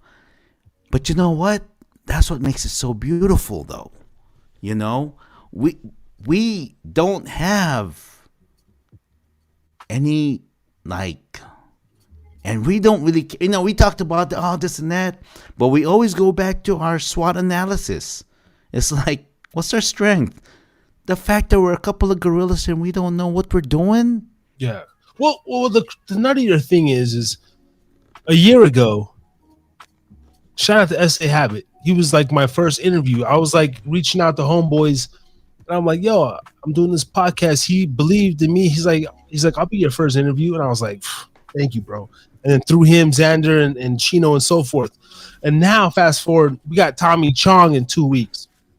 Yeah, we got MCL. Hold up. Yeah, sorry, but look at this. Look at this. I just seen. I'm gonna share my screen again.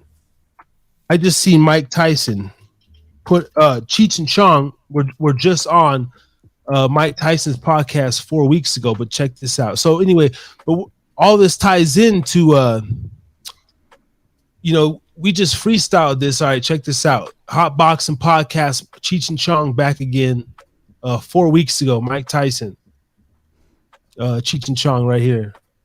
And but to think that this brother right here on the right, man, legendary Tommy Chong, he's going to be on our platform. We just started this a year.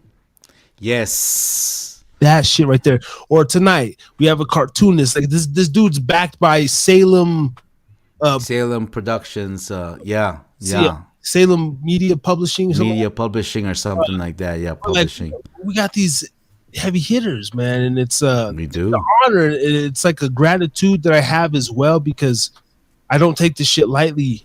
I never really did. I always knew like I wanted to take it serious, but now it's like whoa, bro. It's really like whoa. It's like, yeah, no, but I you know what? I gotta give it to you, bro, man. You know what? The whole vision, man. I mean, my energy is amped up like this because your energy is amped up like that. I mean, you feed me so much energy and whatnot, and you give me courage. It's kind of like where you're somewhere and you got your boy. Okay, I know we go to this bar right here. I got my boy over, got my back. He'll fuck anybody up in this bar. That's how I feel. Yeah. It's like he got my back and I got his back too, and that's where the strength is coming from. But at the same time, we don't have any qualms correcting your ass. Like if I don't agree or Harris doesn't agree with you, oh yeah, there's gonna be a conversation there, whatever, But that's what makes it good, though, because Harris and I, we always have this, would you say this and this and that, and we always got to put each other, and say, look, man, what made our show our show? What made our show is the fact that we didn't, no holds bar. We spoke and claimed it. It's like, sorry if it hurts your feelings, but but that's the truth, that's just the way it is, man.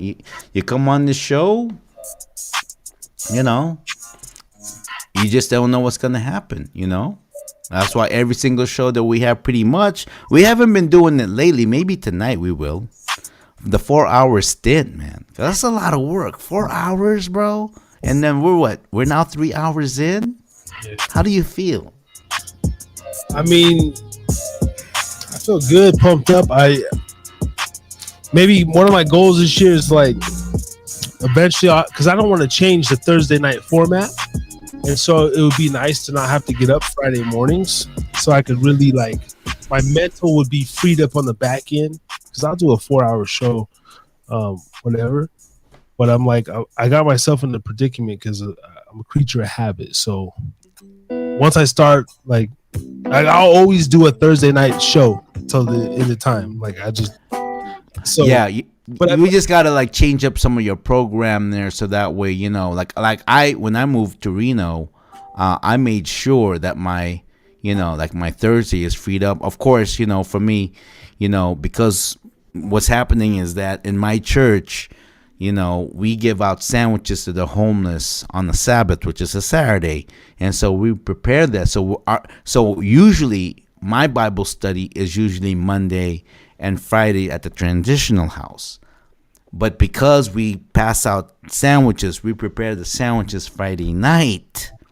And so our Friday night Bible study has now been moved to Thursday. So I've been coming in late, about a half an hour to 40 minutes late. I apologize for that. But you know what? As much as I love Harris with all my heart, I got to put God first, man. And that's, I put him first so that way he can give me more so I can share with my brother over here, man, to where, my prayers for him gets answered and everything. It's been working. So, and I'm so glad that my brother Harris over here, he's been got my back. He never questioned me about my Bible study. We always made adjustments and everything. It works out. It just works out. I'm just thankful for that. Yeah. So yeah. Yeah, and like even with that, well, just in general, I'm a very laid back individual. I would say I'm more passive aggressive than in your face. I'm usually quiet than talkative, but I'm just really reflective, and sometimes on the show, you even said something like, man, speak up more, do this and that. And yeah, but there's something there, like you said, like even with your Bible study or this, like there's things that I don't agree on or with, but I can sit there and really just listen. I don't have to like nothing, but I'm open. I just can listen to people spout their stuff, That's what make that right there is a special character that a lot of people, I don't think I got it. I don't think I got it, man, because to me, I'm like, if whether I carry my emotion on my shoulder or if I got something to say, I'm going to say it, and it cost me a lot of pain and everything. But you know what? I say it, I say it and whatnot. So, but that's, I guess, the dichotomy that between you and I is kind of like, that's what makes it such a good combination, because you're passive aggressive. I'm, on the other hand, I'm very highly opinionated, and I will ask questions and everything like that. Not a softie at all. I got a very, very thick skin, and so it kind of like works out, Yeah. I guess for me, because I'm so on the fence about a lot of stuff, I am pretty objective. Like, if two people are explaining themselves, like you could, oh, Harris, this, and then there's someone else. But I'm just sitting there, and I'm really like trying to put myself in both y'all motherfucking shoes, and then I'm still in my shoes, right? Mm-hmm. That's a very hard thing to do. I feel like that's so natural for me. Wow. So I think there's something in this podcasting game that I can utilize that tool for. Like, I don't always have to be, because it's my show, I don't have to be talking fucking all, like, I don't give a damn about the gaps. That's something that early on I was like, oh, we can't have no dead space, man. I'm a pondering motherfucker, man. If you ask me a question, I'll be sitting there and I really want to give you my genuine answer. I feel like maybe we could bring that to the podcasting game. Like, it doesn't all have to be filler. You come here, you unwind, you have a drink, ask me a question, let the fucking beat kick in, and we're pacing ourselves. That's why I'm kind of like, the other day I was kind of thinking, you know what, maybe if we just take maybe a minute, because a minute's long on the podcast, a minute or two, to where you just play the beat and we just like vibing. Like, just shaking their head like we used to do, or something. Because, okay, that's another thing, me and Harris, we have two very common symptoms we both have. We both have Tourette syndrome. That's why when you see the lips moving and the eyes twitching and all these little tics and that he do, that I do, you know what? We both have Tourette syndrome. And I just like to think that that's extra dopamine in the brain, that we're really genius, undercover genius, But anyways, that's part of our appeal, you know what I'm saying? And we're not ashamed of it, but if we could just take I could literally sit here a minute or two and just let the beat just take us away, man. We're just over just vibing with each other or whatever. Yeah. Because I think once you come over here, we just have a, maybe we can call it the moment of silence. Something, man. I mean, that could even be a thing. We could start the show with a moment of silence, because every week motherfuckers dying or some atrocity happens to it. We'd be like, hey, it's a moment of silence, or maybe we just have the beat but we don't speak, or no beat, or whatever. I mean, there's so many. Whatever, just basically right there. And that would be a crazy clip, man. It's like a compilation of moment of silence between Harris and Brother Ray G, and we're just, and I don't feel compelled, even when we have in-studio guests and we're sitting in the same studio. I was talking to somebody at the bar last week, and she just brought that up, like, she's one of the most recent subscribers. Shout out to you. I want to get you on the fucking show. This girl has a TikTok, 2 million views or some shit. Wow. And I was like, I'd love to get you on. She's a chiropractor and shit. She be cracking backs and shit. And she had a clip that's like 2 million views. I was over here telling her about my 17,000 short. She's like, I got a TikTok 2 million. But she brought up, like, Dead Space and this. And I said, honestly, that's a thing. But this and that. But I said, with my format, I said, I was worried about that in the beginning. But now that I'm getting more comfortable on the mic, because, like, don't mistake my stutters or my second guessing for, like, stupidity or whatever. Sometimes I'm really, like, engaged, and I just want to give the best answer, or I have 3 or 4 thoughts in my head, and I'm like trying to filter them. And it's the way you process stuff, right? But I told her, the way you process, I said, I don't really sweat it. And there's so much, there's so much information out there that people can go.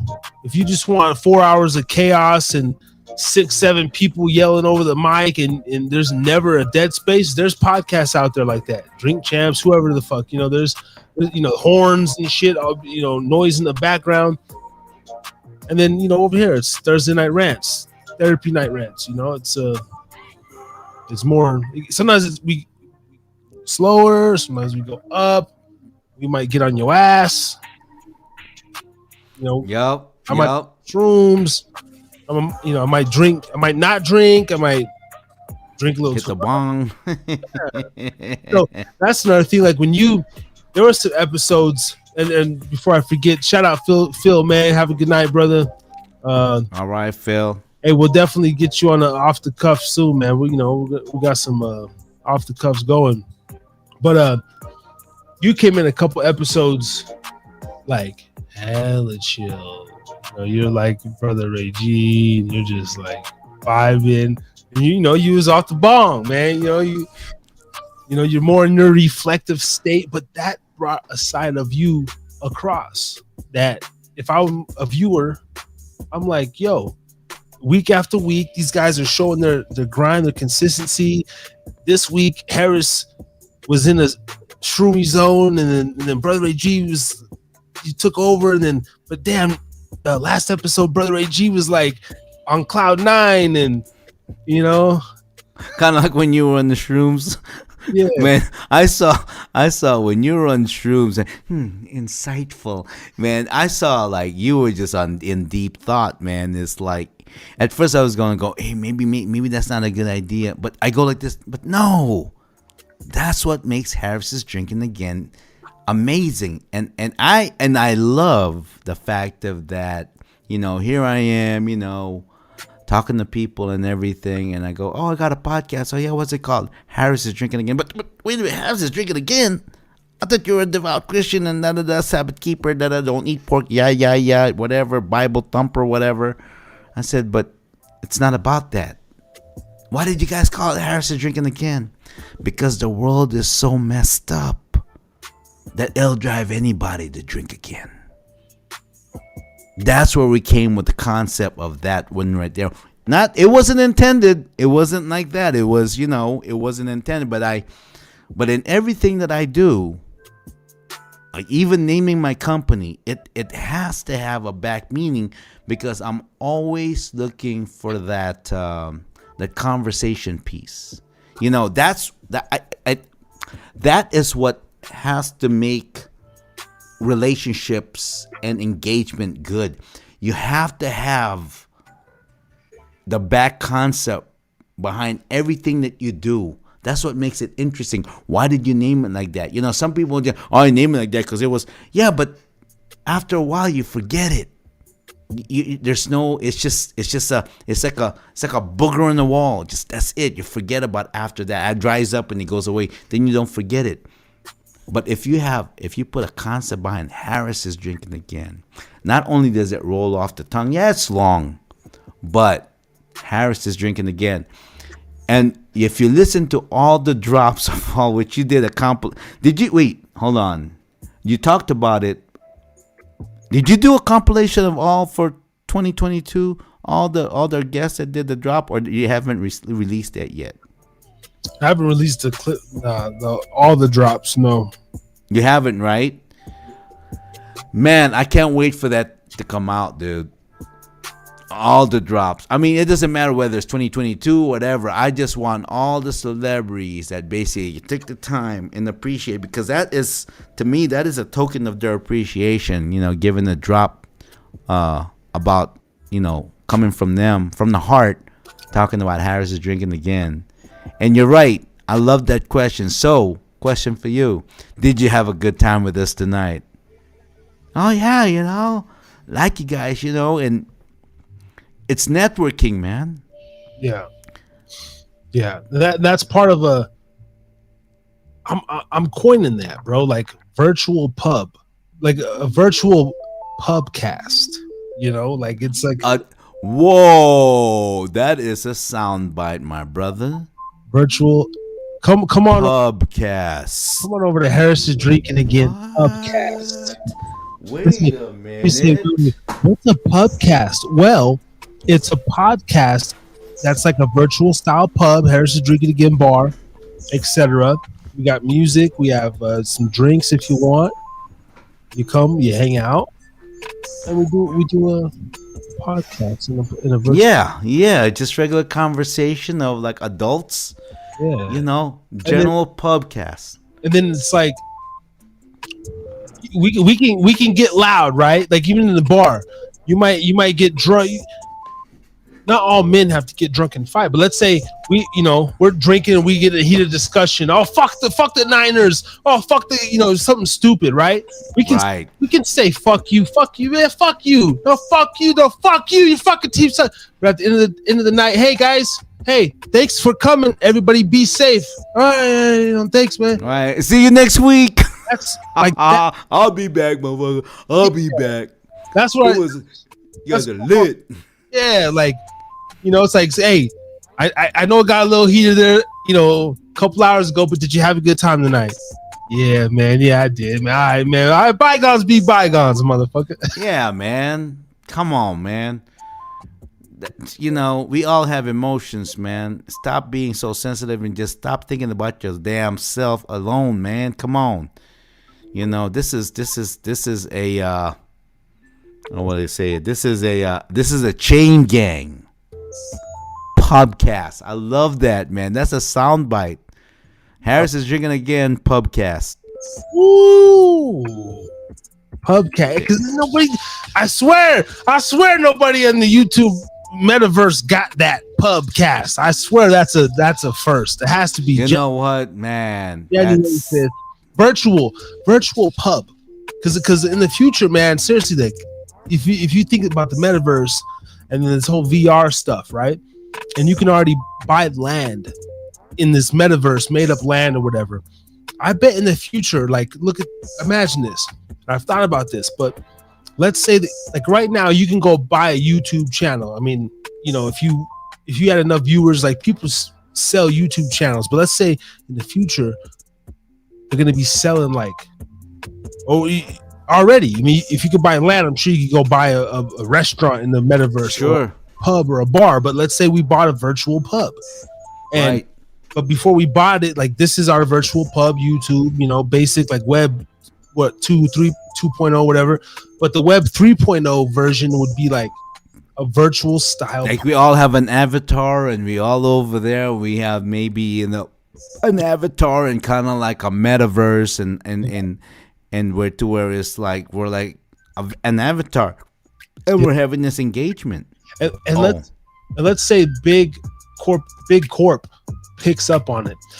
I'm imagining virtual Starbucks, right? To where, let's say, the typical person now, the new person that works from home remotely, they don't even have to get up and go down to the corner of 5th and Evans. Yeah. You don't have to go to Shaughnessy's Pub Tavern. All they do, right? Say you log in, you put on your Apple Watch, you put on your Elon Musk Neuralink, and you log in and you go and you sit down and you order your virtual latte and you go to Starbucks, right? And you're there virtually. You're playing your games. You're still working, but you're like in your loft downtown San Francisco, but you're like in a virtual Starbucks or a virtual pub.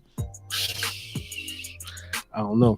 And that's big dreams, bro. And I can see it happen too. I mean, sometimes, not sometimes, all the time. Sometimes, there are those like us, that we like to talk and chit chat and all that stuff. But there's also a lot of people that are they're not there to talk. They're just there to be there for that particular moment to just listen and just enjoy.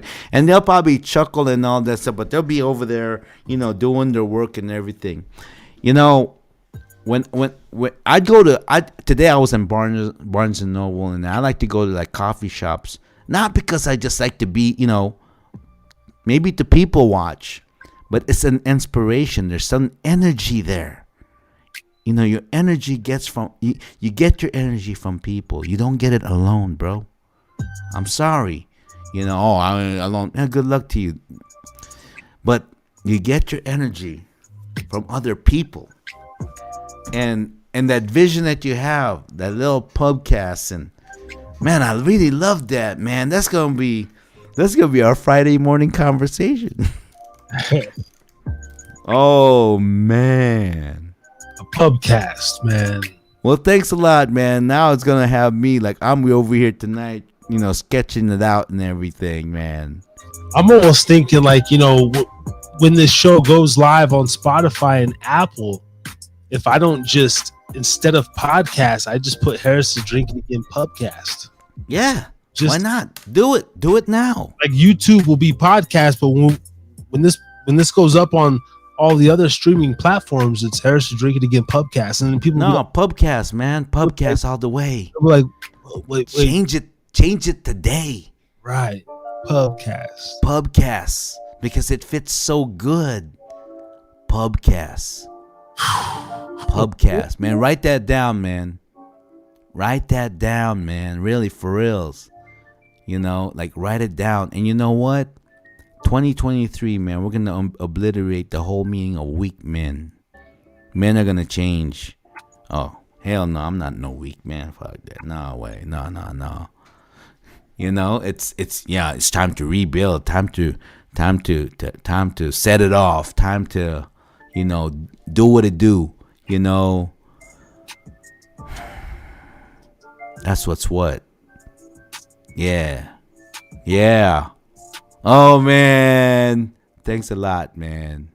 Thanks a lot. Now I'll be thinking about that in my dreams tonight. Pubcast. It already it's already giving me like a quarter chub over here. Man, I already got a chub, okay? I already got a chub right now, man. I'm like over, man. And see, that's the beauty of, because we just speak things on the microphone and they somehow come into fruition. Is it because we're writers, man? We like to write. We're, pseudo writers, with lyricists, that kind of stuff. That's why we come up with that kind of stuff, See, and that's a true creative, if you ask me. I mean, because something like that, like I could be trying to relay answer a question that you asked me, and the stutter, but I'm in the back of my head, I'm over here like thinking about a pubcast, but then I'm also thinking about Friday morning phone call, and then I'm thinking about we got a show all night. And then I'm thinking about Gianni Russo, and then I'm thinking about, well, I got to, have a call with Steve. Then I'm thinking about, okay, coach the game, and then when I'm thinking about this other topic. So you're basically what you're saying, bro, is that you are mentally multitasking. Pretty much. That's a talent. That's a skill of itself, man. I was basically telling Don Beanie Bean the other day. I said, bro, you know what? Okay, so I understand, because now he's running our program right now, and and I said, look, bro, let me settle you down a little bit. What needs to be done today is gonna get done today. Immediate stuff. The future stuff doesn't mean it's today, because that will stress you out. That's gonna age you. That's gonna stress you out. The future vision is the excitement. That's like the carrot. Right now, the whole thing immediate, immediate stuff. Get this done. Get this done. Get this done. That's good. But if you just do that right now, you are gonna get tired. You're gonna get bored, and you're gonna just want to quit, or you're just gonna be depressed, or you're gonna be angry whatsoever, because you have this. Oh, right now. But you don't have a future vision. What it is that if you have a future vision, that keeps you basically lined up. Because today, like, you wake up, I'm going to tell you exactly what my morning routine is. I wake up in the morning, I take my piss. While I'm taking a shit, I'm reading the scripture for the day. After I take a shit, then what I do is the first thing I do is I send that scripture I read, verse of the day, I send it to my family, to my kids, my wife and my kids. And then I send it to the people that I'm praying for that day, my crew. Every day I do that. And then I shower, and then I do this and everything. I got my little exercise, Tai Chi and all that, meditation and all that stuff while I'm doing that in the shower and everything. And then, I go iron my shirt whatsoever. And then once I get all crispy, then I get on my Instagram, and I basically, what my verse of the day, I say it on my Instagram on that day, and I put the scripture on there, and I put, that's my routine every day. And then I go downstairs, have my cup of coffee, and I have my breakfast, and I got check out my email, I check out my voicemail and whatnot, and then and then what I do from there, what? I look forward to your top of the morning. Top of the morning, bro. This is happening, this is what I'm thinking and everything. So all the immediates are being taken care of all at the same time. I'm not missing a beat. And that's why, that's why I'm always happy. I'm always cheerful. And then you throw at me, I'm not going to stress. The only problem is I do have a temper. So the minute you get me kind of like out, my voice will go up an octave or so, because I'm so passionate. Because I want to get things done, but I got a routine, a mental routine, today, pop. So when it throws at me and everything, I look forward to that, because I put that in the back of my head, and I use it as a vision board in my head to go, this is where we want to go. But right now, this is what I'm going to do. And one of the things that I would say, being OCD or having Tourette's, is that when I get started on the job, until I get that thing to a point where it's like it's crispy according to my standards, I don't stop. But I don't take the whole day. Yeah. Every hour means something to me. Schedule, alarms, calendar, very important. It gets you more productive, So that's my routine. If you want to share your routine, please do. That's my routine every day. Yeah. I don't have I don't have a set routine like that per se. I do wake up, as soon as I open my eyes, 3 out of the 7 days now my alarm goes off, which is cool. Because, let's say I usually wake up early, even when I don't have to go to work. Mm-hmm. And the first thing I do, I recognize that I'm alive, and I do this thing. I stretch my toes down, I stretch my legs up. I start doing this. My pops taught me this. He had this thing where he would lay back in the chair and Mm-hmm. he would literally like massage himself with his mind. It tripped me out, but he had this way of relaxing himself. That works. Mm-hmm. It's like some old school shit. And he told me that every morning when you wake up, he's like, it's important to like, because I would tell him like, I don't like to pray, this and this, and like, he's like, son, you have to have like a creed or a motto. Like every day you wake up, like you at least have to like recognize yourself, right? And so I kind of do this thing where I'm like aware. I stretch my toes, boom, and it starts at your tip of your toes, and you slowly like, I don't know, you can imagine something going up your body, whatever, like the blood, goes to your knees, you go to your thighs, I start to stretch, boom. I hop out of bed, and I do a little, just a little stretch, whatever. I'm a coffee drinker, so like initially, I go warm up my little coffee or whatever. Now, one main ritual I have, and sometimes I guess with the phone, whatever, but I don't watch, like I don't take in audio, or I try not to take in video within the first 15, 20, 30 minutes that I'm up. I really like to just think and quietness. So that's like one of my just main rituals as far as like what I do and don't do. I don't allow my son to wake up and just watch TV. I say no. When he wakes up, I say no, just sit, be in yourself, go play in your room, and then we can watch TV. I have little things like that, but I don't have like an absolute. Yeah. Like some people fall asleep with a TV on. I can't do that, man, because that's you're putting garbage in your head, bro. It's so bad. I can't do that. Nope. I can't. And anyone that's doing that, it works for me. Okay, all right. I believe you. But you know what? Like, do it to where it's like before you sleep, about 30 minutes, an hour if you can, of like nothingness. Yes. Just focus on your breathing, man. Yeah. And there's a lot of mornings when I drive to work where I won't listen to anything. No, I don't. I don't listen to anything. I just listen to my surroundings.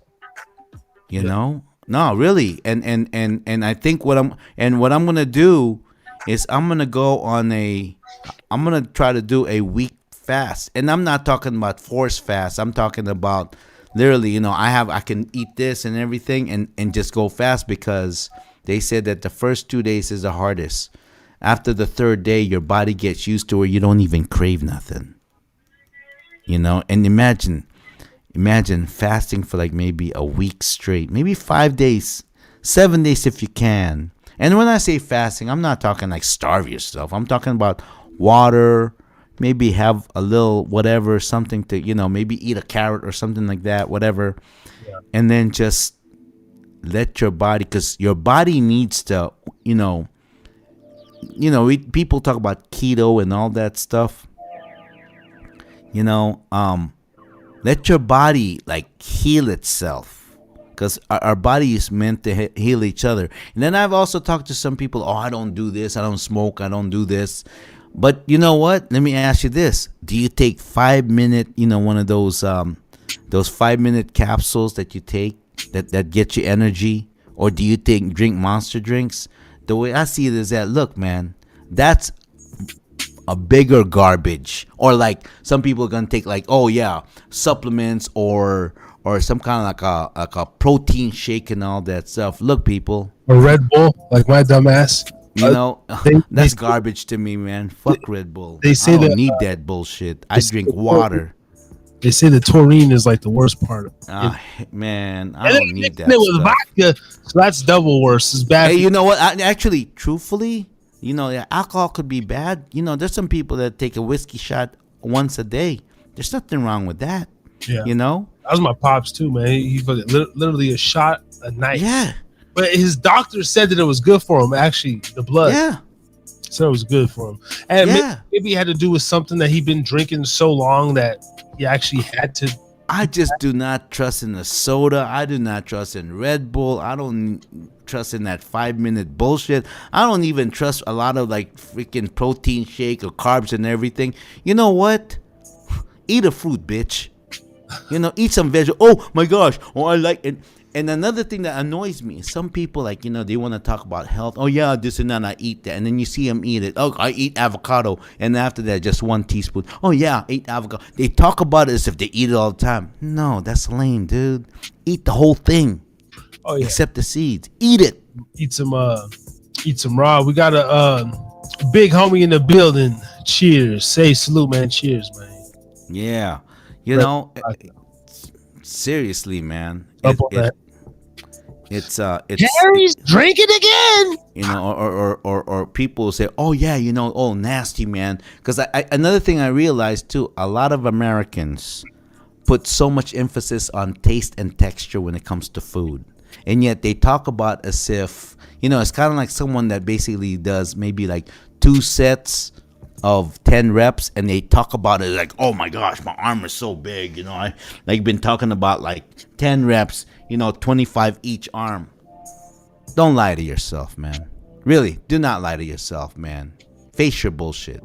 Come on. Like okra. You know what? You're not gonna like okra, but you can actually train your mind to like something that may not taste good for now, or that may not feel good for now. So what my recommendation is that read everything about that particular vegetable that's going to benefit your body. And then really basically trick your mind into going, it's not so bad, okay? Well, I've done a lot of that stuff, and it's done a lot of good for me. Yeah. Well, I know for a fact when I was on my healthiest I've ever been, 2011 to 2012, I was juicing, doing the whole Jack LaLanne, whatever, and I found out about that. And then I found out about blending and so forth. But I went the whole year. I would wake up. So I went on a complete cleanse. Like I quit smoking cigs, quit doing drugs, wasn't drinking, working out. Boom, stout. I was looking good.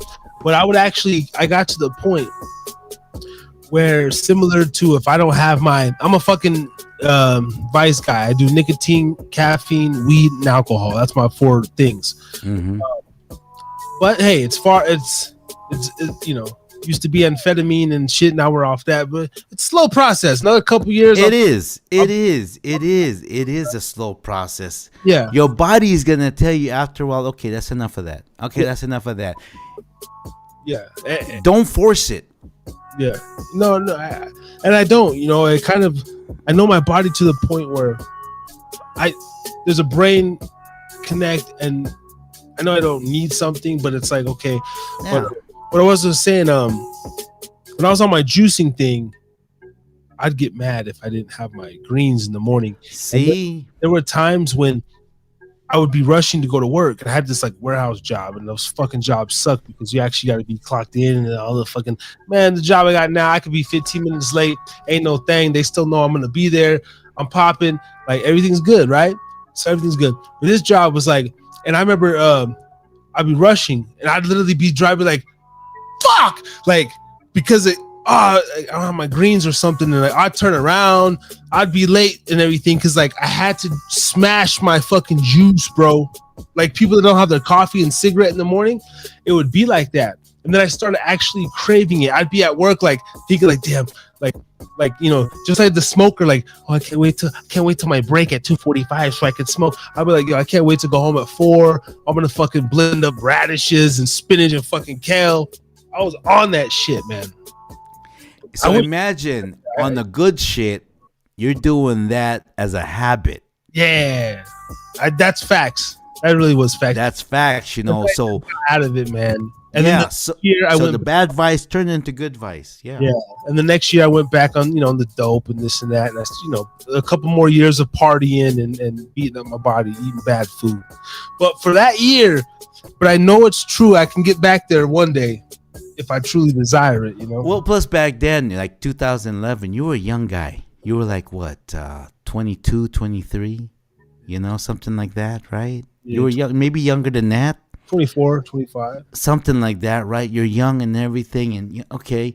But when you reach my age now, 50, 55, something like that, your body is going to tell you, okay, that's enough, Ray. Okay, get off of that, whatever. And you're like, yeah, okay, I'm good. I'm ready. And then once in a while you can have it. I mean, but it's not going to kill you. You know what I mean? Yeah. Once in a while you can have it, you know. But I think the problem in some people is that once they start on something, they just don't know how to get off of it. Yeah. Yeah. You know?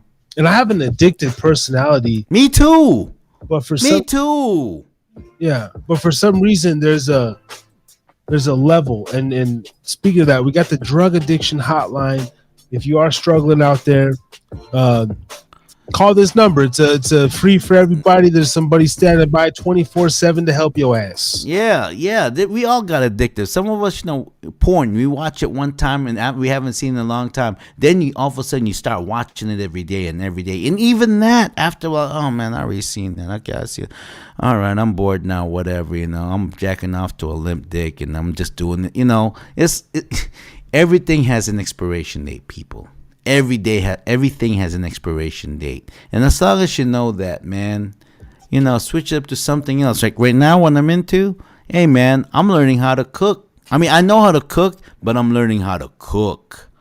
Like that's one of my fascination. Another thing too is that I really miss having the Vitamix, man. I'll shout out to Vitamix, man. Don't buy a Blendtec. It's only one of those things. Blendtec it looks great, looks like a rocket ship, but you know what? It's not about the looks. Hey, I'm telling you, this was that era. My Vitamix from 2012, was it the 5200? 5200. 5200 still working, but guess what? 3 years ago, talk about it. I called them up. So the motor's good, everything, right? But the little the blade or the inside the blender, the actual thing it sits on got loosened up or something like that. Yeah. That means you're using the hell out of it. Yeah. It got stripped, right? And so I didn't know. And so I just call it Vitamin 1-800 Vitamix, whatever. Best customer service fucking ever. Literally best customer. I love that company, man. God bless you, Vitamix, man. All American company. But check this. I call them up and say, hey, it's been so long. I don't even know. I said, don't you guys have like 10-year warranty? Oh yeah. And I think it's 7. 7 years. I think Blendtec offers the 10, if I'm not mistaken, but still Vitamix. But anyway, literally I called them up and to my knowledge, I said, I told her my name. She couldn't find nothing in the system. She said, okay, what's the serial number or whatever? Look it up. And I said, I looked at the serial.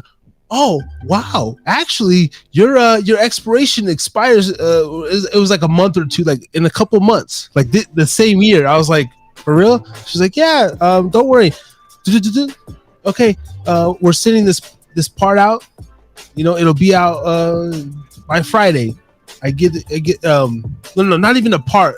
I'm fronting. They sent me the whole new blender, a brand new blender, but because the base was good, all I needed was the blender because the blender part was stripped. Anyway, I still got that son of a bitch sitting on the counter. Hey, I tell you what, man, Vitamix. I went to their I used to work for Vitamix. I used to do all the demonstration at Costco that people bought it and everything. And I tell you what, the friendliest company, the most ideal company out there. The workers are happy. It's in Cleveland, Ohio. And by the way, Cleveland is went there. It's like Seattle of the East Coast or Midwest, where it's constantly raining. But the people, the family that owns it, amazing people, man. Amazing people, man. Shout out to you, Vitamix, man. Everybody has to own one. Everyone has to own one. It's just the way it blends and makes sauces, it makes creams, it makes juice. I mean, it makes all kinds of stuff. And as much as I want to give shout out to juicer, I give it that too, juicing. But the thing about juicing that on the Vitamix is that the fiber from, like, say, an orange. Yeah. Where you man, and then spinach. So I'm gonna tell you a little secret here, okay? You get yourself a banana, whether it's ripe or not ripe, an orange, take an orange, whatever it is, and then orange, banana, and if you want to add some tartness, add a half of a lemon, and then either use honey or I like maple syrup or monk fruit or whatever, stevia or whatever sugar or raw sugar whatsoever. You put it on there, 2 or 3 teaspoons whatsoever, man, and then some ice, maybe some I don't know, some type of like some kind of almond milk or something like that if you're lactose intolerant, or regular milk whatsoever. Mix that sucker up. Have that every morning. I tell you, man, it makes miracles. Everybody has to own a Vitamix, man. It's the best machine, and you already proved it right there. No, it is, man. And look, I did, when I research something, I fucking research it. And that's why I fuck with Rode microphones. I love Rode microphones. Yes, Rode microphones, yeah. Hey, sure. You know, all these companies, great companies, terrific. But Rode. But anyway, Vitamix is one of those. I stayed up. I did the Blintech comparison, and all this stuff. But when it came down to really the reviews and the longevity of the Vitamix Corporation, right, and the fact that I believe they're made in the U.S., right? The whole product. Yes, they are, Cleveland, Ohio. Okay, and just a reputation. And then when I would ask old timers, and I remember selling the Kirby's, I would go to people's homes and I observe shit, but like there's certain companies I would always see a Vitamix. Hey, Kirby's quality, top quality. Everybody that had Kirby's, I would go in and I remember seeing like everybody had a Vitamix on the counter. You know, yep. It's one of those. It's like a Hoover. It's like a it's a Oric. Yeah. Long-standing company. And then Blintech almost got me because they have this video where they blend up an iPhone, you know, and it's like, look at our power blades. But and what got me too was the I think Blintech has this thing where they don't have the stamper. Stick. They don't have the stick. Because and that's one of their selling points, that they're like, well, because of the 4 corners, it's like we don't need a stamper, but it doesn't come out as, it still comes out kind of chunky. Yeah. The worst is Ninja. Yeah. And Ninja is pushing it everywhere. Don't get a Ninja. You want to cut yourself? Ninja is crap. Hey man, I would get compliments when I was in massage school. Before we wrap up here, another 10 minutes or so, man, another 4-hour 50 episode fiasco. It's been a while since we've done that. Yeah. I would get these comments. My massage teacher, Claire, shout out to Claire, I just remember her name. Super like organic vegan woman, drinking her green juice every day, the soaps, the oils. But she had a fucking Blintech, and she had some really green juice. It was legit, but she would always I would come in and I used to bring my jar, right? So after 2013, I had my relapse, and then I moved here to Utah, and I cleaned up, and I got back on the sober, the juices like 2014, 15, before my son was born, and then I just went full dab bob mode.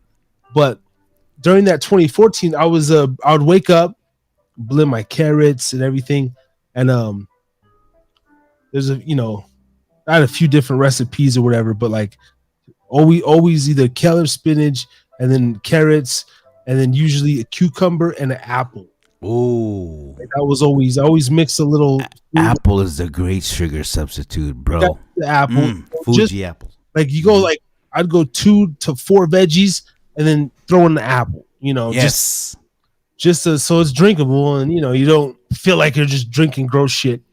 And and ginger. I'm sorry, you gotta. Ginger must. I would do a shitload of ginger, but anyway, I would come in with my shit in the jar. She was like, "Wow, like that's." Everybody was so amazed on the consistency. It looked like green water, and it's just, right. The Vitamix. It's the Vitamix, and we would try each other's juices. Sometimes, hey, I'll pour you some of mine. That's good, but everybody was impressed with the Vitamix. Yes, fucking Vitamix. Custom. I mean, I'm talking about. You call them up. And I don't know if they still have it, but they used to have a you could you put so much down and you actually did a payment plan. Yeah. Actually, you know what? Since Harris is drinking again, I think I'm gonna go reach out to Vitamix, man. And every show, man, we can have because our Vitamix, one of my tenants moved, and she had a Vitamix, and man, I sure missed that stuff, man. Because there's something about experimenting with it and just putting all kinds of stuff in it. Like you just said, the main thing, man. Apples make the best sugar substitute. Well, not just that. When I make chicken enchiladas, after I boil the chicken, instead of sitting there and shredding it by hand, I throw a chicken in the room, and I shred my chicken. I've grounded up almonds, and I attempted to make some almond butter. It wasn't really almond butter. It was just like I grounded up almonds, put some almond milk, and then squeezed some honey and chia seeds. Like with the chicken shredded. Oh, really? Oh, you have to try that. Oh no, not with the chicken. Just just this like almond paste or whatever, and I just it was like power packed, fucking cheese. That's it. When you come down to Reno and you have your Vitamix, man, we're gonna have every single show. Now we're gonna be in the same room. We're gonna be drinking. Harris is drinking Vitamix drink again. Yeah. Hey, look, what? I already got my Vitamix. We'll get another one, right? So we'll have one Vitamix. We'll like blend up some margaritas, daiquiris, but the other one will be like healthy, organic green juice, and we'll just, Hey, man, and we're gonna talk to Sprouts or whoever, farmers market whatsoever. Man, we're just gonna do some amazing things this year, man. That's all I gotta say. Yeah. That's where the whole drinking again comes in, because look, man. I could take off this little martini glass and this beer at the bottom of the screen. Like, if somebody want to promote, Harris is drinking alkaline water. Harris is drinking chia juice or whatever. Yeah. They ginger java or something like that. Yeah, we could do a whole plant-based theme.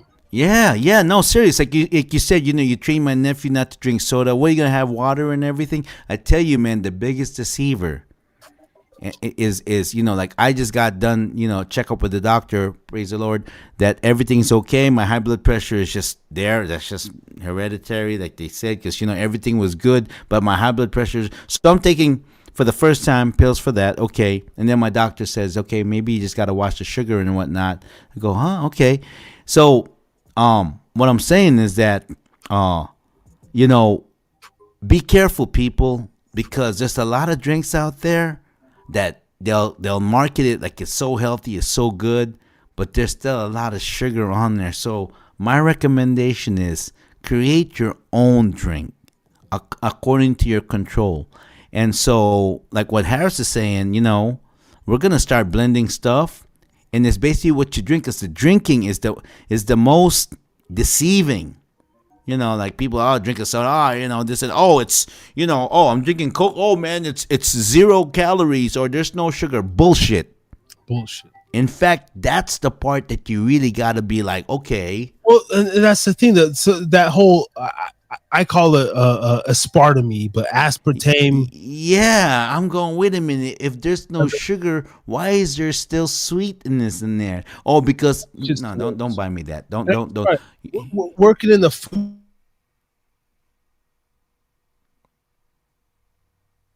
Oh, look, man, we talk about sugar. All of a sudden, they're cutting us out. Nah, I'm here. I'm here with you. But now we talk about sugar. They're like, oh no, they can't say that. Cancel. Nah, like Big Brother is watching. I can't stand when a family. I had to do this the other day when I took a couple of tables outside the bar, and it was like a big ass family, bro. It was like 2, mom, dad, and about 6 kids, little. Oldest one maybe 8. They all ordered fucking soda, like. And the sad thing is, I got my son so damn trained not to do the soda. Like, look, I do a little Red Bull. I fucking do some rock stars here and there. I don't make it a habit, but I literally do not buy soda. I guess I support Coke by drinking fucking Powerade and Dasani sometimes. Like there's no way around that shit. But the actual like there's never okay, Canada Dry. I do like some ginger ale. I do too. I'm not gonna lie. Yeah. You know, I don't always drink soda, but when I drink ginger ale, especially when you're sick. It is good for upset stomach. Very good. Ginger beer is better. You know, shout out to Fever Tree if we can get a Fever Tree sponsor because that's the best ginger beer mixer in the world. Ginger beer. Or some cock and bowl, but some ginger beer. Oh, it's more. You know, it's got that bite. Ooh. But this mother like willingly this little kid, bro. I'm talking about younger than my son, had to be like 4, and to where he can barely order himself. And she's like, what do you want to drink? And he's like, what kind of sodas do you have? And I'm literally sitting there like, Coke products.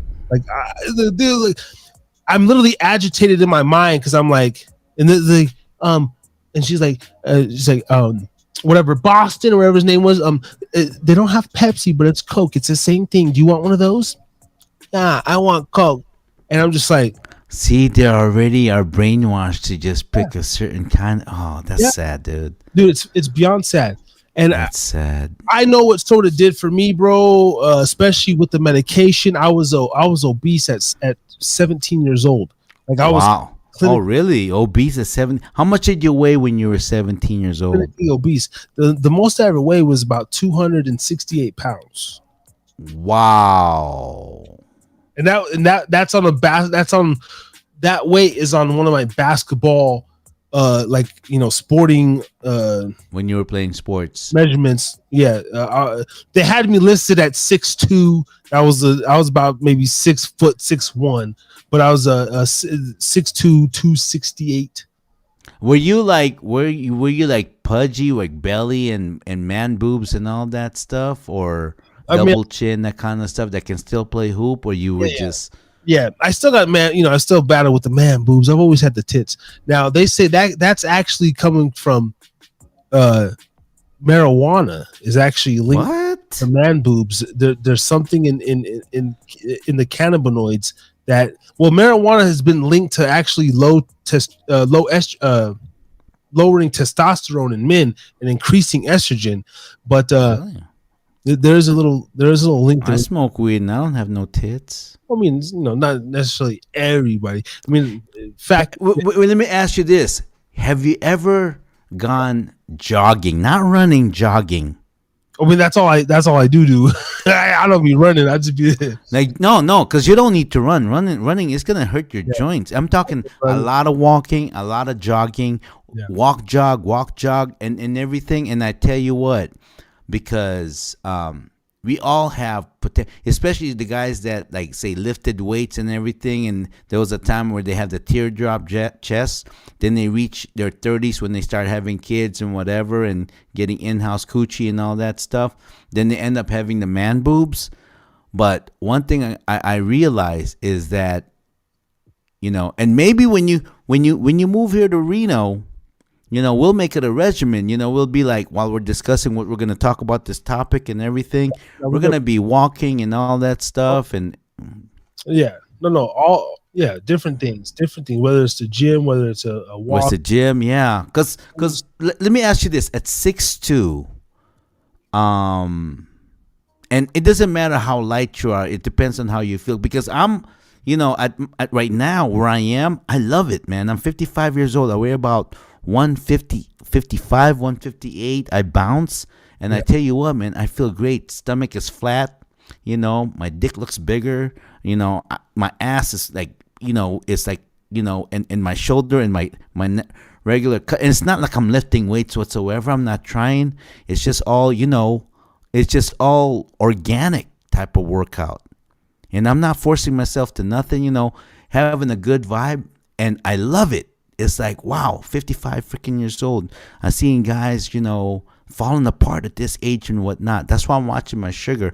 But you come over here, bro, man, this summer, I tell you what, man, we'll get on the regimen. So you're 6'2", let's say, what about 6'2", 200 pounds? How do you think you're going to be? How are you going to look at 200 pounds at 6'2"?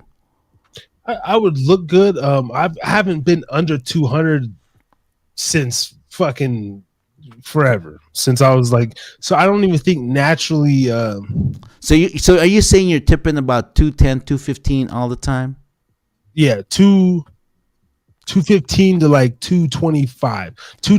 Really like 230 is like my heavy. 228, 227. 227. I tell you what, man. If you're about 205. It may seem impossible. I used to think like, oh man, 155. No way. Because I've been rocking 168 to 171. 172. I've been 205 before, but I'll be the weight doesn't. I don't give a fuck about the weight. It's just as long as I know I'm active and everything.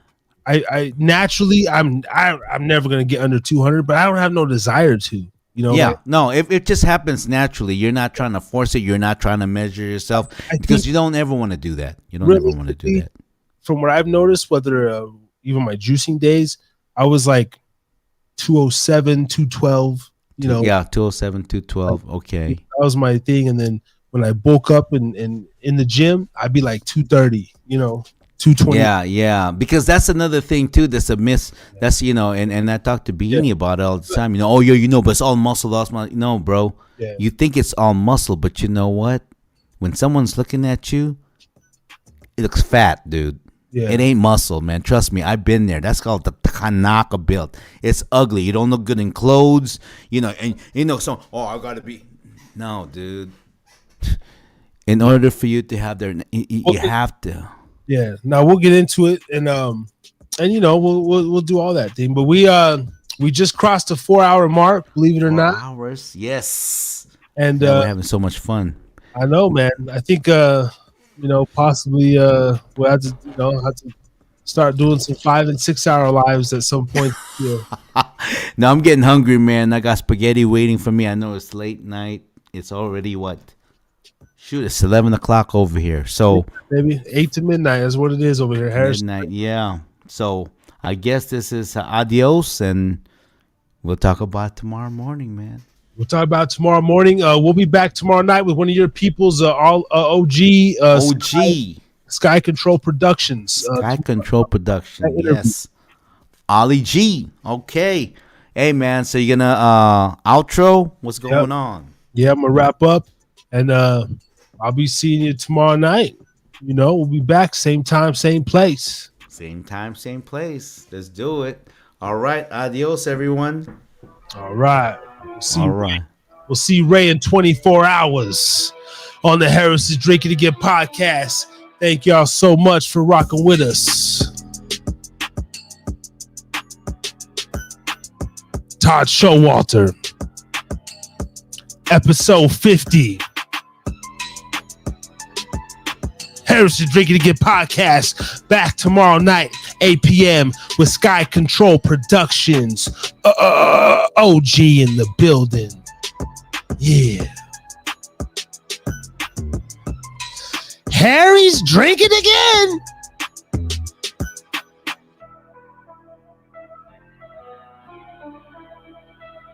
Salute, salute, salute.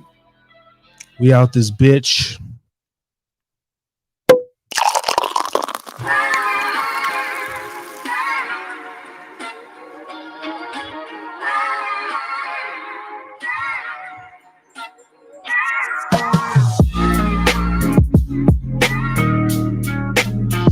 Harry's drinking again.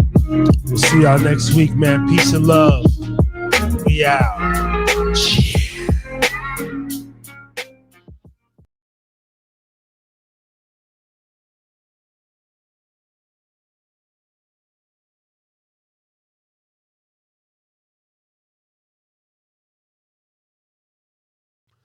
Yeah. Yo.